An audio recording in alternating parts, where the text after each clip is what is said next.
रक्त बहाकर श्रृंगार करूं खामोश यहाँ तलवार नहीं, हम वंशज है राणा के, हार तो हमें कतई स्वीकार नहीं। हेलो नमस्कार साथियों, उत्कर्ष परिवार में आप सभी का दिल खोलकर स्वागत है। सात फेरों के एपिसोड के नंबर 2 एपिसोड में आप सभी का स्वागत है। मुझे उम्मीद नहीं कि पूरा भरोसा है कि आप जोड़े के साथ में आ चुके होंगे अपना दूसरा फेरा करने के लिए, और जिनका जोड़ा नहीं है कोई बात नहीं रसगुल्ला, हो सकता है इस क्लास के दौरान क्लास के बाद आपका जोड़ा बन जाए। बोलो मां के बिहारी लाल की जय। तो आइए सेकंड एपिसोड है आज का, जो एपिसोड रहने वाला आपके इस एपिसोड में, पिछली बार के एपिसोड में आपने देखा हमने पॉलिटिकल कवर किया था, कुछ इतिहास भी कवर किया था हमने पिछले वाले एपिसोड में, तो इकोनॉमिक्स और ज्योग्राफी हमारा रह गया था। तो आज के एपिसोड में हम जो है आपके इतिहास, इकोनॉमिक्स और ज्योग्राफी तीन हमारे जो टॉपिक है इनको कवर करने वाले आज की क्लास के अंदर, ठीक है। अब बिल्कुल लव कुश, कविता, गौरव, जितेंद्र, महेंद्र, मनोज, सीमा, अंकित, बिल्कुल राहुल, दीपिका, रविंद्र, सभी का स्वागत है। बिल्कुल मैं आ चुका हूं आपके सामने, जो है पूरे ध्यान से क्लास को देखना है, पूरी क्लास को देखना है। एग्जाम के हिसाब से अति महत्वपूर्ण 2025 में कोई भी आपका एग्जाम हो उसके लिए क्लास आपके लिए कतई जहर साबित होने वाली है, ठीक है। चलिए शुरुआत करते हैं। सात फेरों के सीरीज का एपिसोड नंबर 2 आप सभी के सामने आ चुका है। शुरुआत कर दी है, समाप्त कब होगा? जब मेरे सारे के सारे क्वेश्चन जो यहां पर समाप्त हो जाएंगे, ठीक है। हां, आज का जो आपका टॉपिक रहने वाला है आज की क्लास के अंदर, हम लोग जो है एक तो हम लोग हिस्ट्री पढ़ने वाले, इतिहास के क्वेश्चन करेंगे, एक इसके अलावा हम जो है वो इंडिया ज्योग्राफी जो है जो पिछली बार रह गई थी हमारी उसको कवर करने वाले हैं, और इसके अलावा जो इकोनॉमिक्स है जो पिछली बार रह गया था इसको कवर करने वाले हैं। ये सूचना आपके लिए, ठीक है। एक साइंस का स्पेशल एपिसोड जो है इसी सीरीज के अंदर, साइंस का स्पेशल एपिसोड भी आएगा, और एक जो है राज्य व्यवस्था जो है इसका स्पेशल एपिसोड भी आएगा, ठीक है। चलिए दूसरे एपिसोड की शुरुआत करते हैं। क्वेश्चन नंबर 1 आपके सामने निम्नलिखित में से सारे के सारे क्वेश्चन किसी ना किसी एग्जाम में पूछे गए सवाल है, बस मैंने क्वेश्चन को व्याख्या के अनुसार जो है थोड़ा अच्छा बना दिया, जिससे कि हम जो है एक क्वेश्चन में बहुत सारे पॉइंट कवर कर पाए, उसका अच्छे से पोस्टमार्टम कर पाए, ठीक है। निम्नलिखित में से कौन सा वेदांग दोस्तों नहीं है, ठीक है। अच्छा, वेदांग पूछूं आपसे कितने होते हैं, तो ये 6 होते हैं, आप जानते हो, ठीक है। वेदांग की संख्या कितनी होती है? 6 होती है। अच्छा, 6 वेदांग दोस्तों होते हैं, उसमें एक वेदांग कौन सा आपके कल्प हो गया, ठीक है। एक वेदांग कौन सा आपकी शिक्षा हो गया, ठीक है। एक वेदांग का नाम कौन सा हो गया आपकी निरुक्त हो गया, ठीक है। 3 तो ये वेदांग आपके हो गए ना। इसके अलावा दोस्तों एक वेदांग का नाम क्या हो गया? व्याकरण हो गया। कौन सा हो गया? जो व्याकरण है आपके, यह भी आपका एक वेदांग हो गया, ठीक है। एक जो वेदांग आपके वो कौन सा? छंद हो गया, और एक आपका वेदांग ज्योतिष हो गया, ठीक है।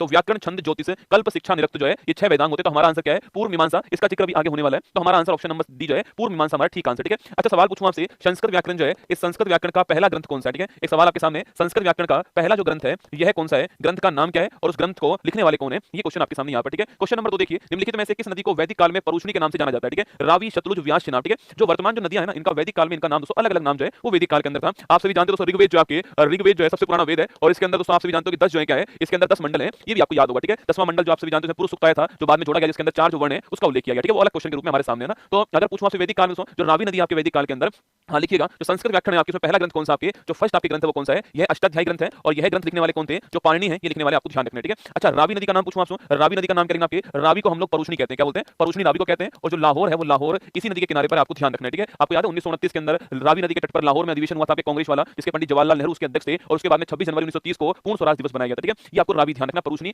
इसको नाम परुष्णी नाम था, ठीक है। अच्छा, व्यास नदी आपके सो इसको विपाशा के नाम से जानते थे, ठीक है। जो विपाशा है आपके, यह व्यास नदी जो है इसको इस नाम जानते हैं। और जो पोंग डैम है आपके, पोंग डैम किसके ऊपर है? पोंग जो बांध है आपकी वो भी इसी के ऊपर, आपको ध्यान रखना है, ठीक है। अच्छा, अगला क्वेश्चन है चिनाब, ठीक है। चिनाब का नाम बहुत बार पूछता है एग्जाम में, क्या इसका नाम था? अश्कनी इसका नाम है, आपको ध्यान रखना है, ठीक है। तो चिनाब का नाम अश्कनी है, ध्यान रखिएगा दोस्तों, आपके चिनाब को अश्कनी कहते हैं। कभी सवाल पूछे कि सिंधु जो नदी है, इस सिंधु नदी की सबसे लंबी सहायक नदी कौन सी है, तो सिंधु नदी की सबसे लंबी जो सहायक नदी है वो आपकी चेनाब नदी है, ठीक है। अगला पॉइंट आपके, इस चेनाब नदी के ऊपर कौन कौन से बांध आपके तो लिखिएगा, इसके अंदर दुलहस्ती आपके, दुलहस्ती परियोजना इसी के ऊपर है। बगलीहार पूछूं आपसे, यह भी आपकी इसी के ऊपर है। एक बड़ा फेमस क्वेश्चन है सलाल बांध पूछूं आपसे, सलाल परियोजना पूछे कहां पर है, वो भी इसी के ऊपर है आपके। तो दुलहस्ती, बगलीहार, सलाल और आपके रैटल जो परियोजना है यह भी इसी के ऊपर, आपको ध्यान रखना है, ठीक है। अच्छा, एक नदी और आपकी झेलम नदी कौन सी है? झेलम नदी है। झेलम को क्या बोलते हैं आपके? झेलम जो नदी थी आपके, इसको बोलते हैं वितिस्ता नदी, क्या बोलते हैं? वितिस्ता नदी कहते हैं, इसको वितिस्ता नदी कहते हैं। और अगर आपसे सवाल पूछे कि झेलम के ऊपर कौन सा है, एक बहुत ही महत्वपूर्ण परियोजना जो है तुलबुल परियोजना, कौन सी है? तुलबुल जो परियोजना है यह किसके ऊपर? झेलम के ऊपर है। और जो किशनगंगा परियोजना आपकी, यह भी आपकी झेलम के ऊपर, ठीक है। तो तुलबुल और किशनगंगा पूछूं आपसे, यह किसके ऊपर? झेलम के ऊपर है। इसी नदी के पास एक झील है, इसका नाम क्या? वूलर झील का नाम है। इसी के पास में एक झील है जिसको वूलर झील कहते हैं, जो कि भारत की, आप सभी जानते हो, भारत की मीठे पानी की सबसे बड़ी झील है, ताजे पानी की सबसे बड़ी झील है, ठीक है। तो हमारा आंसर क्या है? हमारा आंसर रावी हो गया, ऑप्शन नंबर 1 ठीक आंसर है, रावी परुष्णी, आपको ध्यान रखना है, ठीक है। तो रावी, परुष्णी, चिनाब का अश्कनी और झेलम का वितिस्ता, ये सवाल एग्जाम में आपसे पूछ लेता है। यह परियोजना भी मैंने आपको साथ के साथ यहां पर लिखा दी, ठीक है। चलिए नेक्स्ट क्वेश्चन आपके सामने, महाजनपद काल के दौरान वज्जी गणराज्य की दोस्तों राजधानी जो है वह निम्नलिखित में से कौन सी दोस्तों ना, जो वज्जी आपकी जो गणराज्य है। अच्छा, अगर आपसे पूछूं आपसे महाजनपद काल में कितने महाजनपद थे? 16 महाजनपद थे, ठीक है। अच्छा, इनकी जानकारी जैन और बौद्ध धर्म से हमको मिलती है, ठीक है। अच्छा, जैन धर्म कौन सा था आपके? ये भगवती सूत्र कौन सा है? जो भगवती सूत्र आपके, यह जैन धर्म का महत्वपूर्ण ग्रंथ है। और इसके अलावा जो अंगुतर निकाय है यह आपके बौद्ध धर्म का महत्वपूर्ण ग्रंथ है, कौन सा है? अंगुतर जो निकाय है आपके, यह बौद्ध धर्म का महत्वपूर्ण ग्रंथ है, ये आपको ध्यान रखना है, ठीक है। तो भगवती सूत्र और अंगुतर निकाय ये आपको दोनों ध्यान रखना है। इन दोनों के अंदर हमको महाजनपद कितने मिलते हैं? 16 महाजनपद जो हमको प्राप्त दोस्तों होते हैं, ठीक है। अच्छा, महाजनपद में लोहे का आविष्कार हो गया था, आप जानते हो, ये भी आपको ध्यान रखना है। जो हड़प्पा सभ्यता है दोस्तों, वहां पर हमने जो है वो कांसे का उपयोग किया, इसलिए हड़प्पा सभ्यता को हम क्या बोलते हैं? जो हड़प्पा सभ्यता है इसको हम लोग जो है कांस्य युगीन सभ्यता बोलते हैं, क्या बोलते हैं? कांस्य युगीन सभ्यता, या फिर आद्य ऐतिहासिक कालीन, कौन सी है? या फिर आद्य ऐतिहासिक कालीन सभ्यता जो है ये हम कहते हैं। मतलब कि दोस्तों यहाँ पर लिपि तो थी आपके ना, इसका मतलब क्या, यहाँ पर लिपि तो थी पर उस लिपि को हम लोग पढ़ नहीं पाए, ठीक है, उसे समझ नहीं पाए हम लोग, जो है इसे बोलते हैं हम लोग आद्य ऐतिहासिक कालीन, ठीक है। तो जो आद्य ऐतिहासिक कालीन आपके, इसमें लिपि तो होती है, लिखा तो गया इसमें, पर इसकी लिपि को हम लोग समझ नहीं पाए, पढ़ नहीं पाए, ठीक है। तो कांस्य युगीन सभ्यता आपके सामने यहाँ पर लोहे का आविष्कार हो चुका है, कहां पर? जो महाजनपद है यहाँ पर लोहे का जो आविष्कार है वो आपके हो चुका है, ठीक है। चलिए आगे देखिएगा दोस्तों, इसके अलावा आपके, इसलिए दोस्तों आपके भारत में जो पहला शहरीकरण था आपके वो कहां पर हुआ है? वो हड़प्पा के अंदर हुआ है, ठीक है। और दूसरा कहां पर हुआ है? ये महाजनपद काल के अंदर हुआ है, ठीक है। अच्छा, वज्जी जो गणराज्य है इसकी राजधानी कौन सी है? वैशाली इसकी राजधानी कौन सी है? तो वैशाली जो आपकी जो वज्जी है उसकी राजधानी आपको छापना है दोस्तों ना। अच्छा, विराटनगर पूछूं आपसे, इसकी राजधानी कौन सी है? लेना विराटनगर किसकी राजधानी आपकी? तो मत्स्य जो है आपकी इसकी राजधानी विराटनगर दोस्तों ना। एक सवाल एसएससी ने पूछा हुआ है कि जो अंग आपके जो था आपके अंग जो महाजनपद है इसकी राजधानी कौन सी दोस्तों ना। जो मगध महाजनपद था आपकी इसकी राजधानी आप जानते हो कि इसकी राजधानी जो है राजगृह भी रहती है, और इसके अलावा पाटलिपुत्र जो है अभी आगे हम लोग जिक्र करने वाले हैं कि जो हर्यक वंश है वहां पर राजधानी राजगृह बन जाती है, और फिर बाद में उदाइन के समय आपके जो है पाटलिपुत्र को बसाया गया था। आगे मैं लिखाऊंगा आपको इसको, ठीक है। तो मगध में आपके राजगृह गिरिब्रज भी कहते हैं इसको, और पाटलिपुत्र राजधानी किसकी? आपके मगध की रहती है। अच्छा, अंग की राजधानी पूछो चंपा दोस्तों, क्या है? चंपा करेक्ट आंसर। चंपा जो आपके ये अंग की राजधानी आपको ध्यान रखना है, ठीक है। अभी 16 के नाम आगे आपको दिखा दूंगा, उनकी राजधानी भी आपको दिखा दी जाएंगे ना। तो अभी लिखिए वैशाली हमारा करेक्ट आंसर हो गया। काशी तो खुद आप जानते हो, काशी जो है खुद आपके क्या है? महाजनपद है ना।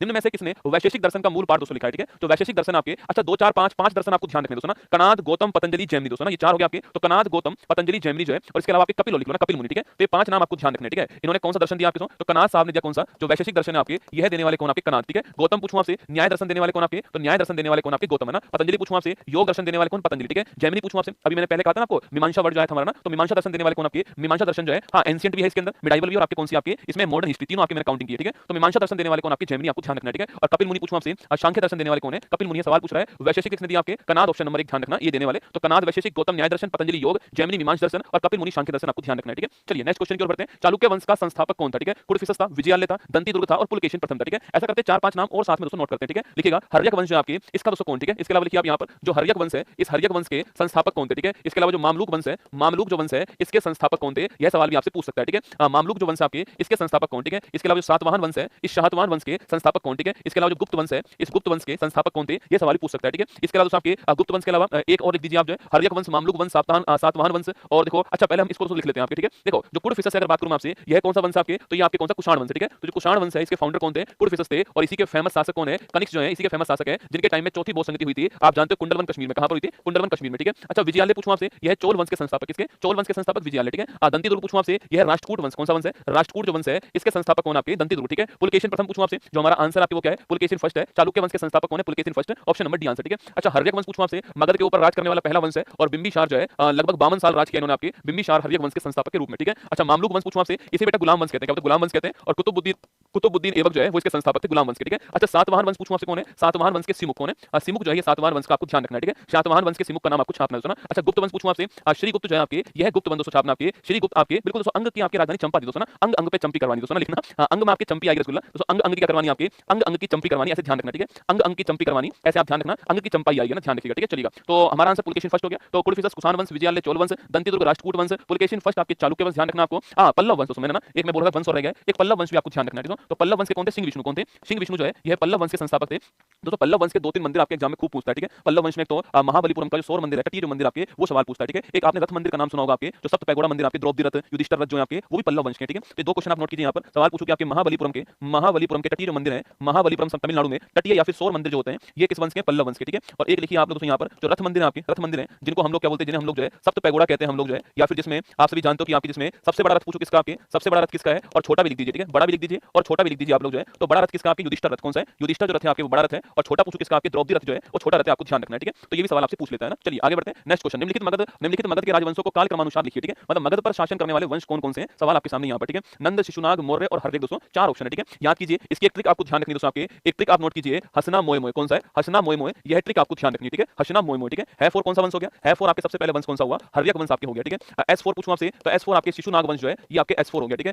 N का मतलब आपके नंद वंश, कौन सा वंश हो गया? नंद वंश हो गया, ठीक है। और ये आपका कौन सा? मौर्य वंश हो गया ना, ये मौर्य वंश हो गया। तो ये 4 लगातार आपके शासन करने वाले आपके वंश हो गए, ठीक है। अच्छा, जो हर्यक वंश है इसके संस्थापक कौन थे? जो हर्यक वंश है इसके संस्थापक फाउंडर कौन थे? तो बिंबिसार जो इसके फाउंडर है, कौन बेटा? तो बिंबिसार जो इसके फाउंडर थे, ये आपको ध्यान रखना है, ठीक है। तो बिंबिसार को ही जैन धर्म, अच्छा हर्यक वंश आपके कब से कब तक रहता है? तो 544 बीसी से 412 बीसी तक हर्यक वंश रहता है, ठीक है। ये ध्यान रखना ना, 544 बीसी से 412 बीसी तक जो है वो हर्यक वंश रहता है, आपको ध्यान रखना है, ठीक है। सवाल पूछे कि भाई साहब संस्थापक बिंबिसार थे, तो बिंबिसार को जैन धर्म में किस नाम से बुलाया गया, ठीक है। बिंबिसार जो है इसको जैन धर्म में किस नाम से बुलाया गया, आपसे सवाल पूछ सकता है, ठीक है। कि बिंबिसार को जैन धर्म में किस नाम से बुलाया गया, ठीक है। इनके समय राजधानी क्या थी मगध की आपके? राजगृह, या फिर इसी को हम लोग गिरिब्रज कहते हैं, ठीक है। तो इसके टाइम पर राजधानी पूछूं आपसे, इसके टाइम पर जो राजधानी है वो क्या थी आपके लिखना। तो राजधानी जो आपकी वो राजगृह या फिर जो गिरिब्रज है ये इसके टाइम पर राजधानी थी, आपको ध्यान रखना है, ठीक है। राजगृह या गिरिब्रज दोस्तों आपके श्रोणिक, वेरी गुड लिखना। जैन धर्म में क्या बोलते हैं? इसको श्रोणिक कहते हैं, क्या बोलते हैं? श्रोणिक इसको कहां बोलते हैं? जैन धर्म में कहते हैं, आपको ध्यान रखना है, ठीक है। 52 साल के आसपास राज किया आपके बिंबिसार ने, लेकिन इसके बेटा जो अजातशत्रु है उसी ने इसकी हत्या कर दी दोस्तों ना। तो इसकी हत्या करने वाला कौन है? तो इसकी हत्या करने वाला जो आपके वो है अजातशत्रु, इसलिए ये अजातशत्रु जो आपके ये पहला पितृहंता शासक बनता है, ठीक है। तो पहला पितृहंता शासक जो है वह कौन बनता है? अजातशत्रु बनता है, इसलिए इस वंश को पितृहंता वंश भी कहते हैं, ठीक है। अच्छा, अजातशत्रु के साइन दोस्तों आपको याद है कौन से नंबर की बौद्ध संगति हुई थी? आप इसको बताएगा मुझे। जो अजातशत्रु है इसके समय आपके कौन से क्रम की जो बौद्ध संगति है वो होती है? थोड़ा सा दिमाग लगाइए, सवाल आपके सामने लिखा हुआ है, ठीक है। अजातशत्रु के टाइम पर कौन से नंबर की बौद्ध संगति होती है आपको बताना है, ठीक है। अच्छा दोस्तों, इसके बाद कौन आता है? इसके बाद जो है वो आता है उदाइन। कौन आता है? उदाइन आता है, ठीक है। ये उदाइन हमारे एग्जाम के लिए बहुत ही महत्वपूर्ण है, ठीक है। सवाल अगर आपसे ये पूछ ले कि जो पाटलिपुत्र, जिसको कुसुमपुरा भी कहते हैं, जो वर्तमान जो पटना है, इसको बसाने वाला कौन? आपकी उदाइन, ठीक है। और इसको राजधानी बनाने वाला भी कौन? उदाइन था ना। मगध की राजधानी पाटलिपुत्र को उदाइन ने बनाया था। मगध की राजधानी पाटलिपुत्र को बसाने वाला उदाइन था। ये 2 पॉइंट आपको। हाँ, पहली, अरे बेटा देखो यहाँ पर क्या है, राजगृह इसकी राजधानी है, तो राजगृह में बोध संगति हुई होगी। और कौन सी बोध संगति राजगृह में होती है? पहली वाली, ठीक है। तो पहली जो बोध संगति आपकी जो राजगृह के अंदर होती है वो आपकी यहाँ पर होती है, ठीक है। अगला पॉइंट देखिए, उदाइन मैंने कहा आपसे, तो पाटलिपुत्र जो है, इस पाटलिपुत्र को बसाने वाला, या फिर इसी को हम लोग क्या बोलते हैं? कुसुमपुरा कहते हैं। क्या बोलते हैं? कुसुमपुरा कहते हैं। इनको बसाने वाला कौन? आपके इनको बसाने वाला और इनको राजधानी बनाने वाला कौन है? वो आपकी उदाइन। आपको ध्यान रखना है, ठीक है। तो बिंबिसार, अजातशत्रु, उदाइन, ये 3 आपको ध्यान रखना है। और इसी हर्यक वंश जो आपके हर्यक वंश है, इसका जो अंतिम जो शासक था आपके, जो अंतिम था आपके, वो कौन था आपके? वो था नागदशक। कौन था? नागदशक। फिर उसको जो है शिशुनाग वंश के द्वारा मार दिया गया और शिशुनाग वंश की स्थापना हो गई, ठीक है। तो इसमें अंतिम कौन था आपके? अंतिम था इसमें नागदशक जो है अंतिम था, ये आपको ध्यान रखना है, ठीक है। ये इसमें लास्ट था ना, तो ये हर्यक वंश का लास्ट कौन है? नागदशक आपके हर्यक वंश का लास्ट, आपको ध्यान रखना है, ठीक है। जो नागदशक आपके हर्यक वंश का लास्ट है, ये आपको नोट करना है। इसके बाद वंश कौन सा था? शिशुनाग वंश आता है, ठीक है। इस वंश के फेमस जो आपके शासक थे उनका नाम था कालाशोक, ठीक है। और कालाशोक के टाइम पर कौन सी बोध संगति होती है? बताओ मुझे। कालाशोक के टाइम पर कौन सी बोध संगति होती है? इसका जो फेमस शासक का नाम है कालाशोक है। सवाल आपसे ये पूछ रहा हूं, जो कालाशोक है इसके टाइम पर कौन सी बोध संगति होती है? दूसरे नंबर की बोध संगति होती है, ठीक है। कौन सा? सेकंड नंबर की होती है, याद कीजिएगा। और मैंने कहा था कहां पर? वैशाली के अंदर होती है, ठीक है। जो वैशाली आपके यहां पर होती है, कौन सी? आपके सेकंड नंबर की बोध संगति वैशाली के अंदर होती है, ठीक है। तो ये भी देखो, पहली बोध संगति कहां पर हुई आपकी? ये राजगृह में। दूसरी वाली वैशाली में। तीसरी वाली कहां पर हुई आपके? तीसरी वाली आपके पाटलिपुत्र अशोक से करवाएंगे ना, सम्राट अशोक। और चौथी वाली कुंडलवन कश्मीर में हुई, आपको ध्यान रखना है, ठीक है। तो हमारा आंसर क्या हो गया? अच्छा, हर्यक वंश चौथा नंबर पहले पाएगा, फोर्थ पहले पर, यहां पर भी है, तो ये गलत दोस्तों, ये गलत हो गया, ठीक है। इसके बाद शिशुनाग वंश आएगा, सेकंड नंबर आएगा, सेकंड यहां पर भी है। इसके बाद आपके नंद वंश आएगा, पहला आएगा, तो वो यहां पर आएगा। ऑप्शन नंबर सी इसका करेक्ट आंसर है, ये आपको ध्यान रखना है, ठीक है। ऑप्शन नंबर सी इसका करेक्ट आंसर। देखो, हर सवाल में अलग अलग तरीके से मैंने पूरा डिजाइन किया हुआ है। अब जब अगला सवाल जब पूछूंगा आपसे, अगली क्लास में सवाल जब आएगा, तो मौर्य वंश के बारे में सवाल आएगा। यहाँ पर हर्यक वंश और शिशुनाग वंश जो है, ये आपके सामने यहाँ पर मैंने क्लियर कर दिया, जहां जहां सवाल बनने के हॉट स्पॉट, ठीक है। पूरे जीवन में नहीं गया क्या दोस्तों? शादी है, मान लिया रसगुल्ला, बहुत सारी शादियां दोस्तों आज हैं, पर ध्यान रखना तुम्हारी शादी नहीं हुई है, ठीक है। और तुम्हारी शादी कराने के लिए ऑनलाइन फेरे कराने वाला एकमात्र पंडित कौन है? वो है पंडित श्री कुमार गौरव शास्त्री, है ना। तो पंडित कुमार गौरव जो है वही तुम्हारे फेरे करवा रहा है, ठीक है। चुपचाप फेरे कर लो, वरना लिंगानुपात दोस्तों गड़बड़ है अपना वाला, ठीक है। लड़कियां कम है, लड़के अधिक हैं, ठीक है। इसलिए पता लगा कि तुम्हारा ध्यान भटका, दुर्घटना घटी थी ना, है ना। वो सुना है ना आपने कि सावधानी हटी, दुर्घटना घटी, पता लगा कोई और लेके भाग गया, ठीक है। विक्रम संवत कब दोस्तों आरंभ हुआ था ना? विक्रम संवत जो है वो कब आरंभ हुआ, ठीक है। ईसा पूर्व 57 में हुआ, ईसा पूर्व 55 में हुआ, 78 आपके ईस्वी के अंदर हुआ आपके, या फिर आपके 47 आपके ईसा पूर्व, ठीक है। इसको 78 ईस्वी कर दीजिए दोस्तों ना। देखिए 2 संवत स्टार्ट हुए ना, दोनों ध्यान रखने, ठीक है। एक तो है विक्रम संवत, कौन सा दोस्तों? विक्रम संवत जो है एक ये स्टार्ट हुआ दोस्तों ना, विक्रम संवत, ठीक है। अच्छा, इसकी स्टार्टिंग कब से होती है? 57 जो बीसी आपकी, या फिर 57 आपके ईसा पूर्व जो है इसकी शुरुआत होती है, ठीक है। अच्छा, इसकी शुरुआत करने वाले कौन आपके? तो राजा उज्जैन के राजा जो है विक्रमादित्य इसकी शुरुआत करने वाले कौन थे? जो उज्जैन के राजा थे आपके, उज्जैन के राजा थे आपके विक्रमादित्य जो है वो शुरुआत करने वाले, आपको ध्यान रखना है, ठीक है। तो मैंने आपसे कहा कि विक्रम संवत कब शुरू हुआ आपके? ये 57 बीसी में शुरू हुआ। शुरू करने वाले कौन? उज्जैन के राजा विक्रमादित्य शुरू करने वाले, आपको ध्यान रखना है, ठीक है। 57 बीसी है दोस्तों ना, 57 क्या है? ईसा पूर्व है, मतलब ईसा से 57 वर्ष पहले की बात दोस्तों कर रहा हूं आपके। अभी जो चल रहा है क्या चल रहा है आपके? यह जीरो के बाद हम लोग काउंट करते हैं, तो अभी चल रहा है 2025 चल रहा है, ठीक है। अभी है ना, इससे 57 वर्ष पहले अगर हम जाएंगे तो यहाँ पर कौन आपकी? यहाँ पर जो है 57 बीसी है, यहाँ पर जो विक्रम संवत है उसकी शुरुआत होती है, ठीक है। और दोस्तों जो हमारा शक संवत है उसकी शुरुआत यहाँ पर होती है 78 आपकी जो ईसा है, 78 ईस्वी जो है यहाँ पर शुरुआत होती है, आपको ध्यान रखना है, ठीक है। तो शक संवत की शुरुआत कब होती है? शक संवत की शुरुआत जो है 78 ईस्वी जो है यहाँ शुरुआत होती है, ये आपको ध्यान रखना है, ठीक है। और इसी शक संवत से फिर बाद में जो हमारा जो वर्तमान जो कैलेंडर आपके ग्रेगियन जो कैलेंडर है आपके, उसको हमने अपना लिया इसके बाद में, और कनिष्क ने इसको शुरू करा। किसने? आपके जो कनिष्क है इसने शुरू करा था, ये आपको ध्यान रखना है, ठीक है। तो हमारा आंसर तो क्या हो गया? हमारा आंसर यहाँ पर ऑप्शन नंबर 1 आंसर है, ईस्वी पूर्व 57, आपको ध्यान रखना है, ठीक है। Option number 1 answer. दिल्ली सल्तनत के किस सुल्तान ने अपनी राजधानी दिल्ली से आगरा में दोस्तों स्थानांतरित करने का फैसला लिया, ठीक है। मतलब जो राजधानी है, या फिर मैं कहूं आपसे आगरा को बसाने वाला कौन था? वही बात है दोस्तों, आपके आगरा को राजधानी बनाने वाला कौन था? सवाल एक ही है, ठीक है। सिकंदर लोधी, कुतुबुद्दीन ऐबक, अलाउद्दीन खिलजी, मोहम्मद बिन तुगलक, ठीक है। दिल्ली सल्तनत का एक बड़ा महत्वपूर्ण सवाल आपके सामने यहाँ पर आ चुका है दोस्तों। देखो, दिल्ली सल्तनत की शुरुआत करने वाला कौन सा वंश था? आपके गुलाम वंश या फिर आपके मामलुक जो वंश है वो शुरुआत करने वाला, ठीक है। अच्छा, गुलाम वंश के संस्थापक कौन थे आप जानते हो? गुलाम वंश या फिर जो मामलुक वंश है, मामलुक जो वंश है इसके संस्थापक कौन थे? कुतुबुद्दीन ऐबक साहब इसके संस्थापक थे, आपको ध्यान रखना है, ठीक है। जो कुतुबुद्दीन ऐबक है, इस कुतुबुद्दीन ऐबक के 2 नाम और है, ठीक है। एक तो है आपके सिपहा सलार, उसका नाम है सिपहा सलार भी इसी का नाम है, और एक इसी को लाख बख्श कहते हैं, ठीक है। सिपहा सलार और लाख बख्श जो है, जो इसकी जो उदारता है इस कारण इसको लाख बख्श भी कहते हैं, आपको ध्यान रखना है, ठीक है। सवाल पूछे कभी आपसे चौगान खेलते हुए कौन मर गया? तो कुतुबुद्दीन दोस्तों ऐबक जुड़ गया चौगान खेलते हुए, ठीक है। सवाल अगर आपसे पूछे कि भाई 2.5 दिन का झोपड़ा बनाने वाला कौन आपके? तो 2.5 दिन का झोपड़ा जो है, 2.5 दिन का झोपड़ा बनाने वाला कौन था? ये कुतुबुद्दीन ऐबक था। और कहां पर बनाया था? अजमेर जो है यहाँ पर बनाया, आपको ध्यान रखना है, ठीक है। तो 2.5 दिन का झोपड़ा कहां पर? अजमेर के अंदर बनाया, संस्कृत पाठशाला के स्थान पर बनाया गया, आपको ध्यान रखना है दोस्तों ना। अच्छा, कुतुब मीनार जो है इसकी शुरुआत करने वाले कौन थे? तो कुतुब मीनार की शुरुआत भी करने वाले कौन थे? इसकी स्टार्टिंग भी करवाने वाले कौन थे? यह कुतुबुद्दीन ऐबक थे। और फिर इसके बाद में जो इल्तुतमिश आया था उसने निर्माण पूरा करवाया, और फिर फिरोज शाह तुगलक जो है उसका अपना निर्माण करवाएंगे, आपको ध्यान रखना है, ठीक है। तो कुतुब मीनार की शुरुआत करवाने वाले कौन थे? कुतुबुद्दीन ऐबक, आपको ध्यान रखना है दोस्तों ना। चलिए अगला पॉइंट देखो, सिकंदर लोधी की बात करता हूं, ठीक है। सिकंदर लोधी जो आपके वंश कौन सा? इनका वंश हो गया लोधी वंश। कौन सा वंश हो गया? लोधी वंश हो गया। पूछे आपसे आगरा जो है, इस आगरा को बसाने वाले कौन थे? इस आगरा को बसाने वाले और इसको राजधानी बनाने वाले कौन थे? वो सिकंदर लोधी थे, ठीक है। तो आगरा को बसाने वाले और उसको राजधानी बनाने वाले कौन? सिकंदर लोधी, ठीक है। अगर सवाल आपसे यहाँ पर ये पूछ ले दोस्तों कि किसने कृषि क्षेत्र को नापने के लिए गज ए सिकंदरी चालू की? आपके इन्होंने चालू की, ठीक है। तो लिखिएगा गज ए सिकंदरी चालू करने वाले कौन है? तो गज ए सिकंदरी जो है इसको चालू करने वाले कौन? यह भी आपके लिखना, कृषि क्षेत्र को नापने के लिए गज ए सिकंदरी चालू करने वाले कौन थे? तो वो थे आपके कौन? ये लिखना सिकंदर लोधी थे, ठीक है। कभी सवाल पूछे कि भाई दोस्तों सिकंदर लोधी जो है वो किस नाम से, किस सरनेम से या किस आपके नाम से कविता लिखते थे आपके? तो गुलरुखी के नाम से कविता लिखते थे, ठीक है। तो लिखिएगा गुलरुखी के नाम से कविता लिखने वाले कौन थे? तो गुलरुखी के नाम से कविता लिखने वाले जो है, इस नाम से कविता लिखने वाले, इस नाम से कविता लिखने वाले कौन थे? तो इस नाम से कविता लिखने वाले थे सिकंदर लोधी, आपको ध्यान रखना है, ठीक है। चलिए अच्छा दोस्तों, अलाउद्दीन खिलजी की बात करूं आपसे, तो जो अलाउद्दीन खिलजी है इसमें नोट कीजिएगा आप लोग जो है अलाउद्दीन खिलजी जो है, अच्छा खिलजी वंश से संबंधित आप जानते हो अलाउद्दीन खिलजी जो है, जो अलाउद्दीन जो खिलजी बेटा का सवाल पूछे कि भाई यह शासक बनने से पहले कहाँ के गवर्नर थे, तो कड़ा क्षेत्र जो है उसके गवर्नर थे, ठीक है। जो कड़ा क्षेत्र है इसके गवर्नर कौन थे, अलाउद्दीन खिलजी थे, आपको ध्यान रखना है, ठीक है। इसके गवर्नर दोस्तों ना, अगर सवाल पूछो कि भारत में दिल्ली के अंदर घोड़े की नाल के आकार का जो अलाई दरवाजा है वो बनाने वाले कौन थे आपके, यह भी बनाने वाले कौन आपके, अलाउद्दीन खिलजी, ठीक है। तो अलाई दरवाजा कहां पर दोस्तों आपके, ये दिल्ली के अंदर है, और घोड़े की नाल के आकार का है, कुछ ऐसे इसका आकार है, ठीक है। दिल्ली के अंदर है अलाई दरवाजा, ठीक है। सवाल पूछे कि नगद वेतन प्रणाली चालू करने वाला कौन आपके, वो भी यही दोस्तों लिखना, नगद वेतन प्रणाली सेना के अंदर चालू करने वाला कौन, यह भी आपके कौन था आपके, यह भी अलाउद्दीन खिलजी, ठीक है। दाग और हुलिया, जो दाग और हुलिया प्रथा जो है यह चालू करने वाला कौन सेना के अंदर, यह भी चालू करने वाला अलाउद्दीन खिलजी, ठीक है। बाजार नियंत्रण प्रणाली, बाजार नियंत्रण प्रणाली जो है आपकी, इसको शुरू करने वाला कौन भारत के अंदर, वो भी शुरू करने वाला अलाउद्दीन खिलजी, ठीक है। तो बाजार नियंत्रण प्रणाली, दाग हुलिया प्रथा और नगद वेतन आपके अलाउद्दीन खिलजी को आपको ध्यान रखना है, ठीक है। सवाल पूछे कि भाई अमीर खुसरो और मलिक काफूर किसके दरबार में थे, लिखना। तो अमीर खुसरो और मलिक काफूर जो है यह भी इसी के दरबार में थे ना। अमीर खुसरो आप जानते हो क्या बोलते हैं इसको, इसे हिंद का तोता कहते हैं हम लोग जो है, और जो मलिक काफूर है इसको हम बोलते हैं, क्या इसे बोलते हैं, 1000 दिनारी कहते हैं, ठीक है। तो मलिक काफूर 1000 दिनारी और अमीर खुसरो जो है यह भी कहां थे आपकी, यह भी जो है ये इसी के दरबार में थे, आपको ध्यान रखना है, ठीक है। तो ये क्वेश्चन आपके सवाल बन सकते हैं अलाउद्दीन खिलजी के अंदर कि कड़ा का गवर्नर कौन था, इसके अलावा नगद वेतन चालू करने वाला कौन, दाग हुलिया प्रथा चालू करने वाला कौन, बाजार नियंत्रण चालू करने वाला कौन, अलाई दरवाजा किसने बनवा दिया, मलिक काफूर, अमीर खुसरो, सवाल बन सकते हैं, ठीक है। एक दोस्तों मोहम्मद बिन तुगलक, ठीक है। वंश कौन सा आपके, इनका वंश हो गया तुगलक वंश, होता ना। तुगलक वंश के संस्थापक तो आप जानते हो कौन सा आपके, वो गयासुद्दीन तुगलक थे, आप जानते हो, जिनसे निजामुद्दीन औलिया जी ने कहा था कि दिल्ली अभी दूर है मेरे दोस्त, है ना दोस्तों, आपको याद होगा, ठीक है। तो जो मोहम्मद बिन तुगलक है इन्हें बोलते हैं जोना खान, क्या बोलते हैं, इन्हें हम बोलते हैं आपके जोना खान कहते हैं, ठीक है। जोना खान किसे बोलते हैं, मोहम्मद बिन तुगलक को बोलते हैं, ठीक है। दोस्तों पागल सुल्तान, इसकी नीति तो बहुत बढ़िया थी रसगुल्ला, पर कहते हैं ना समय दोस्तों सही नहीं था, इसलिए वो नीति आपकी खराब हो गई। इसने राजधानी दिल्ली से दौलताबाद लेकर आया, ठीक है। कभी सवाल पूछे कि राजधानी को दिल्ली से दौलताबाद लाने वाला कौन था आपके, तो दिल्ली से दौलताबाद लाने वाला कौन था आपके, वो था मोहम्मद बिन तुगलक, ठीक है। प्रतीकात्मक सिक्के चालू करने वाला कौन आपके, मतलब जो तांबे के सिक्के चालू कर दिए इसने, तो प्रतीकात्मक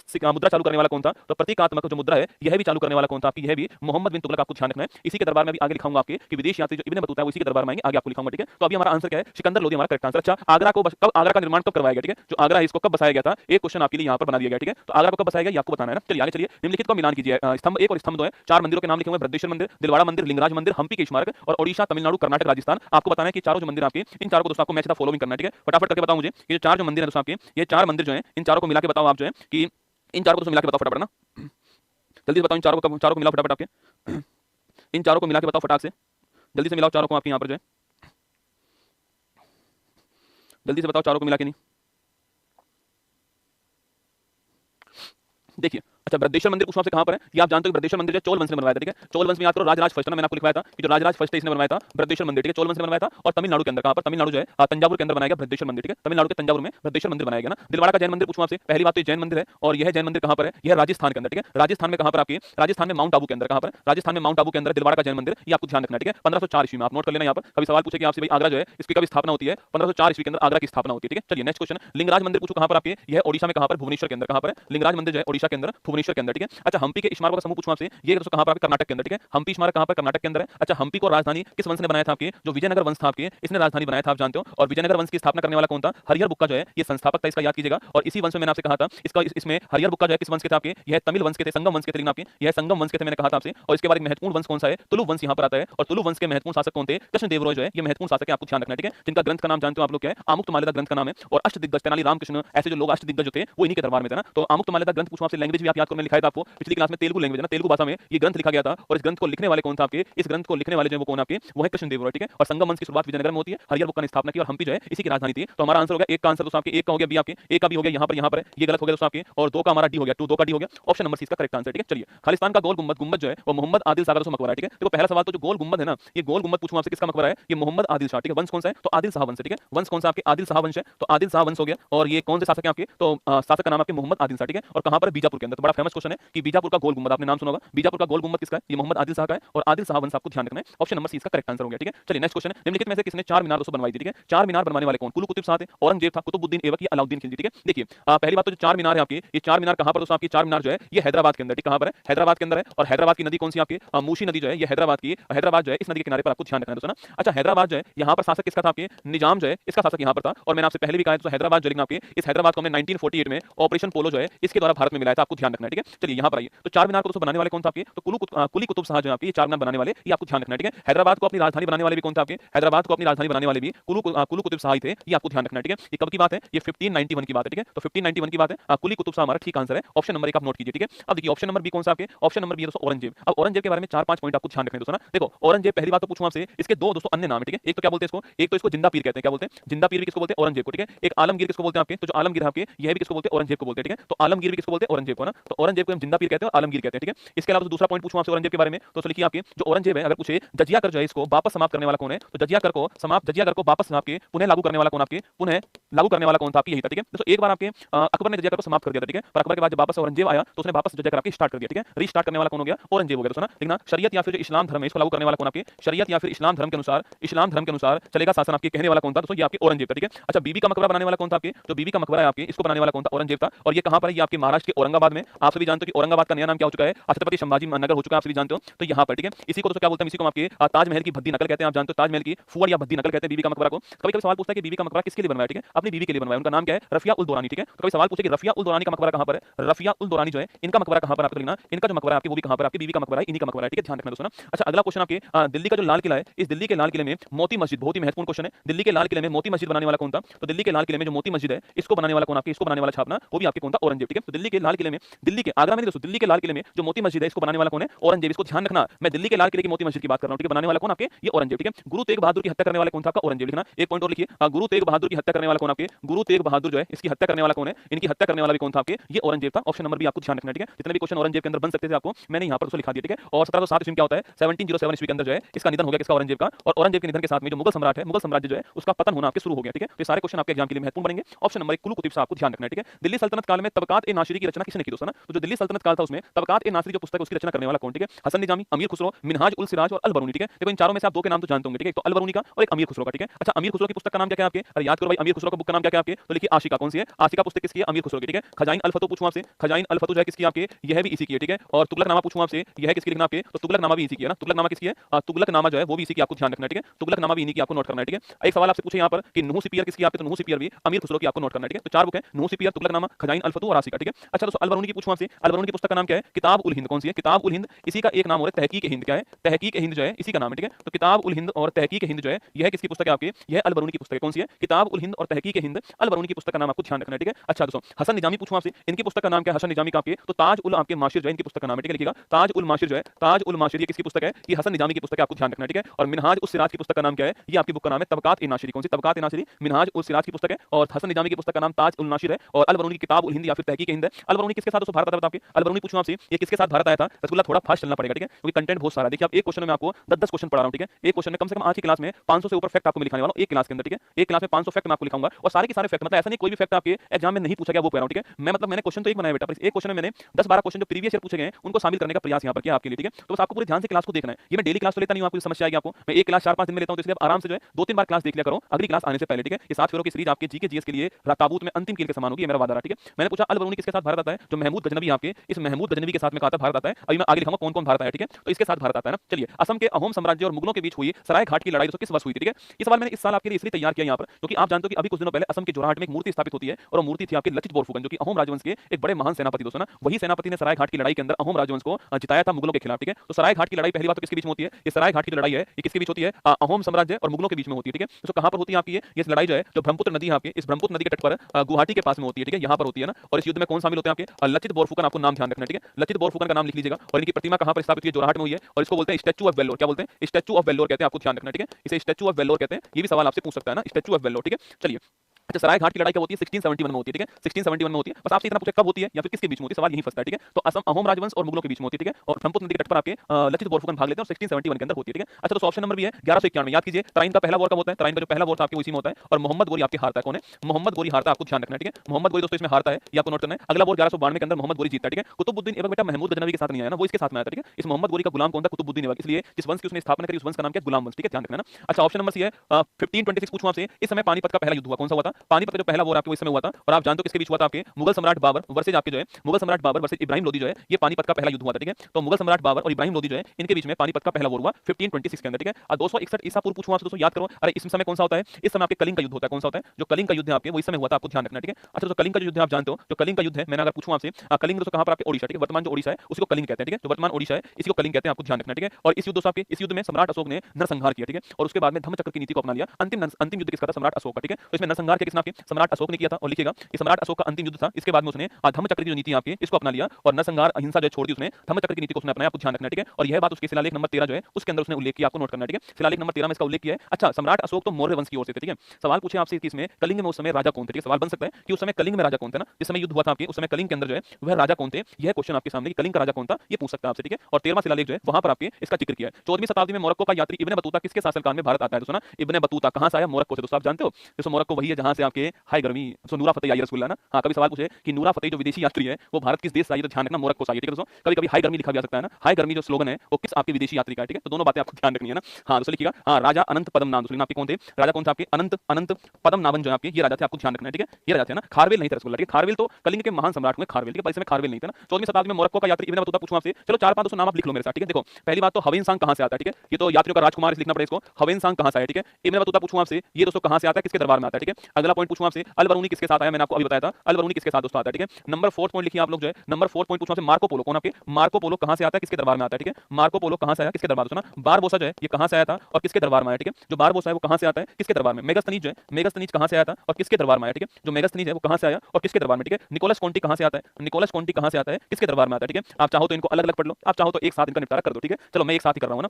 दोस्तों पहली बात तो हवेन सांग कहां चीन से आता है, ठीक है। इसे बोलते हैं यात्रियों का राजकुमार, क्या बोलते हैं इसको, यात्रियों का राजकुमार कहते हैं इसको, ठीक है। ये आप जानते हो ना, यात्रियों का राजकुमार कहते हैं ना। इसके अलावा पूछूं आपसे इसकी पुस्तक का नाम क्या है, सीयू की जो है ये इसकी पुस्तक का नाम है, क्या है सीयू की जो है वो इसकी पुस्तक का नाम है, ठीक है। और किसके दरबार में आया था, जो हर्षवर्धन है इसके दरबार में आया था, कौन आपके ये हवेन सांग, ठीक है। इब्ने बतूता पूछूं आपसे कहां से आता है दोस्तों, मोरक्को से आता है, कहां से आता है जो मोरक्को यहां से आता है किसके दरबार में आता है तो मोहम्मद बिन तुगलक के दरबार में आता है। और इसकी पुस्तक का नाम क्या, रहेला जो है इसकी यात्रा वृत्तांत आपको छापना है, ठीक है। रहेला इसकी पुस्तक का नाम दोस्तों ना। अल बरूनी मैंने कहा आपसे किसके साथ आता है, जो महमूद गजनवी है इसके साथ में कौन आता है, अल बरूनी आता है, आपको ध्यान रखना है, ठीक है। इसके साथ आता है ना। तो मार्को पोलो पूछूं आपसे, बड़ा फेमस है मार्को पोलो, ये वेनिस से आता है, वेनिस का मतलब इटली से आता है दोस्तों ना। इटली वैसे भी हमारे बहुत दिल के करीब, आप जानते हो वेनिस इटली से आता है, ठीक है। हाँ दोस्तों ना। अच्छा किसके वंश में आया आपके, पांड्य वंश, आपके साउथ में पांड्य वंश था और काकतीय वंश था, इस समय मार्को पोलो आया, ठीक है। तो काकतीय वंश और आपके जो पांड्य वंश था साउथ में उसमें मार्को पोलो आता है, ठीक है। बारबोसा कहां से, पुर्तगाल से आया, कहां से आया बारबोसा पुर्तगाल से आता है, आपको ध्यान रखना है, ठीक है। और किसके दरबार में आया था, कृष्ण देव रॉय के दरबार में आया था, ठीक है। बारबोसा पुर्तगाल से कृष्ण देव रॉय के दरबार में आता है, ठीक है। मेगास्थनीज पूछूं आपसे, सेल्यूकस जो है इस सेल्यूकस का राजदूत कौन था आपके, यह था मेगास्थनीज, ठीक है। सेल्यूकस जो है इसका राजदूत था मेगास्थनीज और चंद्रगुप्त के दरबार में आया था, आपको ध्यान रखना है, ठीक है। इसके दरबार में आया और इसकी पुस्तक का नाम आप जानते हो क्या है, इंडिका इसकी पुस्तक का नाम है, ठीक है। इंडिका, समझ गए प्यारे है ना। तुम्हारी दोस्तों जो तुम्हारी जो दिमाग है ना वो तो बहुत खतरनाक है रसगुल्ला, बस पढ़ाई के अलावा सब जगह खूब चलता है, ठीक है तुम्हारा दिमाग है ना।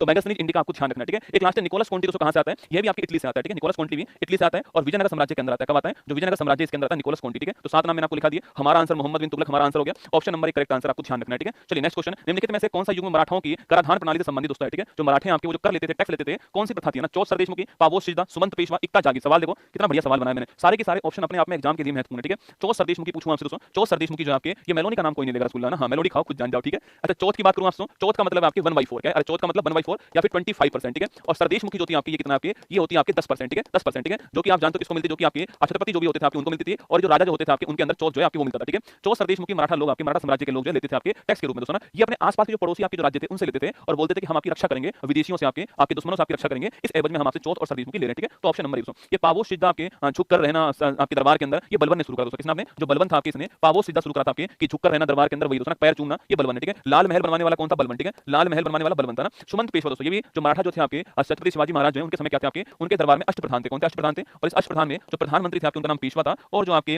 विदेश मंत्री थे उनका नाम क्या था आपके सुमंत, ठीक है। इनकी पोस्ट का नाम सुमंत था, विदेश मंत्री की पोस्ट का नाम सुमंत है और प्रधानमंत्री पेशवा होते थे ना, ध्यान रखना दोस्तों ना। और एकता पूछूं आपसे तो भारत में जो एकता प्रणाली है इसकी शुरुआत करने वाले कौन थे, इसकी शुरुआत करने वाला था आपके इल्तुतमिश, कौन था भारत में जो एकता प्रणाली है इसकी शुरुआत करने वाला कौन है, इल्तुतमिश है, ये आपको ध्यान रखना है, ठीक है। तो हमारा आंसर चौथ सरदेशमुखी हमारा ठीक आंसर है, ऑप्शन नंबर 1 करेक्ट आंसर। सिखों के 10 गुरुओं में से 5वें गुरु कौन सा ना, गुरु तेग बहादुर, गुरु रामदास, गुरु अर्जुन देव, आपके गुरु अर्जुन देव और गुरु अंगद, 4 ऑप्शन आपके सामने। देखो तो पहली बात तो सिखों में पहले गुरु कौन था आपके, तो वो थे आपके गुरु नानक, कौन थे गुरु नानक जो है ये पहले गुरु थे। और करतारपुर साहिब कॉरिडोर जो है करतारपुर साहिब कॉरिडोर इसका संबंध किससे आपके ये गुरु नानक संबंधित, आपके तलवंडी आपका नाम सुना होगा, ठीक है। तो ये गुरु नानक पूछूं आपसे करतारपुर साहिब कॉरिडोर आपके लंगर व्यवस्था चालू करने वाले, ठीक है, ये आपको ध्यान रखना है दोस्तों ना। इसके बाद में जो गुरु आते हैं आपके वो कौन थे, गुरु अंगद, कौन आपके गुरु अंगद आते हैं, इनको लहना के नाम से भी जानते हैं, ठीक है, इन्हें लहना के नाम से भी जानते हैं। और सवाल अगर आपसे यहाँ पर ये पूछे कि भाई जो आपके गुरुमुखी लिपि आपके उसका विकास करने वाले कौन है, तो गुरुमुखी लिपि का विकास करने वाले जो है वो थे गुरु अंगद, ये आपको ध्यान रखना है, ठीक है। तो इसके बाद एक जो महत्वपूर्ण शासक है आपके महत्वपूर्ण जो गुरु थे वो कौन थे, गुरु अर्जुन देव, ठीक है। कौन थे आपके सिखों के 5वें गुरु कौन थे, गुरु अर्जुन देव थे। जो आदि ग्रंथ जो पवित्र ग्रंथ है उसका संकलन करने वाले कौन थे आपके, यह भी दोस्तों गुरु अर्जुन देव थे, ठीक है। अच्छा तो गुरु रामदास पूछूं आपसे, अकबर ने गुरु रामदास जी को जगह दी थी आपके और उसी जगह को आपके इन्होंने रामदास नगर बसाया, ठीक है।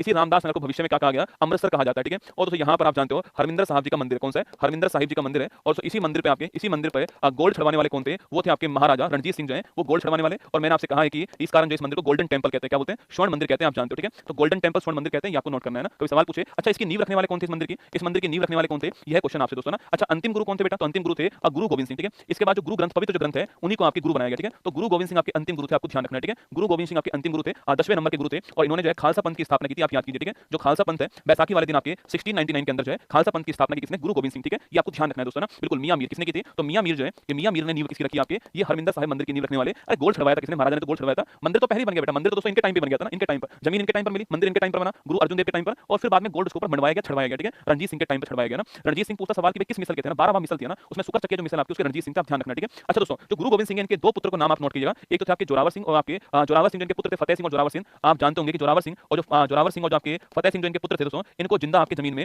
जिंदा जमीन के अंदर आपके चिनवा दिया गया था आपके, और इसी कारण इस दिन को जो है 26 दिसंबर को हमारे प्रधानमंत्री जी ने वीरबाल दिवस के रूप में बनाया। किसके रूप में? वीरबाल दिवस के रूप में बनाया था। ये आपको ध्यान रखना है, ठीक है। देखो इतिहास से लेकर वर्तमान तक मैंने आपको सब कुछ लिखा दिया। सिख धर्म के जो गुरु थे उनसे संबंधित जो सवाल बन सकते हैं वही मैंने आपको लिखा है, ठीक है। चलिए आगे चलते हैं। तिनकठिया प्रथा का संबंध दोस्तों निम्नलिखित में से किस क्षेत्र से, ठीक है? चंपारण, व्यक्तिगत सत्याग्रह, बारदोली, रोलेट एक्ट, ठीक है। देखो तो तिनकठिया प्रथा जो है, यह पहली बात तो यह प्रथा पूछूं आपसे तो आपके इसका संबंध आपकी नील की खेती से क्या है? जो नील की जो खेती है आपकी, इसका संबंध किससे? आपके जो तिनकठिया प्रथा है आपकी, इसका संबंध दोस्तों नील की खेती से ना। मतलब किसानों से, बिहार के अंदर चंपारण जो स्थान है वहां पर किसानों से जबरदस्ती नील की खेती करवाई जा रही थी। 3/20 दोस्तों भाग पर ना, जो भूमि का 3/20 हिस्सा आपके 3/20 जो भाग है, ये भी ध्यान रखना है, ठीक है। इस पर जबरदस्ती जो है आपके फोर्सली नील की खेती करवाई जा रही थी। कहां पर? चंपारण के अंदर, ठीक है। चंपारण कहां पर? बिहार के अंदर दोस्तों ना। और फिर यहां पर जो है, यहां पर एक व्यक्ति थे राजकुमार शुक्ला, उन्होंने महात्मा गांधी जी को इनवाइट किया। किसने? तो जो राजकुमार शुक्ला जी हैं, इन्होंने महात्मा गांधी जी को इनवाइट किया था, और इनके इनविटेशन पर 1917 में पहली बार जो महात्मा गांधी जी आपके सत्याग्रह करते हैं चंपारण के अंदर, और ये प्रथा जो है इसको बंद करवाते हैं। तो आंसर हमारा ऑप्शन नंबर 1 ठीक आंसर दोस्तों ना। अच्छा, व्यक्तिगत सत्याग्रह पूछूं आपसे, वो पहले कौन थे आपके? पहले थे आपके विनोबा भावे। कौन थे? ये थे आपके पहले। और आप जानते हो कि भूदान आंदोलन शुरू करने वाले कौन थे? यही थे आपके दोस्तों आपके। इसके अलावा सवाल पूछूं आपसे यहाँ पर कि जो आपके रेमन मैग्सेसे अवार्ड है, इसके पहले भारतीय विजेता कौन थे? वो भी यही थे, ठीक है, ध्यान रखना ना। अच्छा, बारदोली पूछूं कहां से आपके? बारदोली आपके लिखना 1928 के अंदर आपके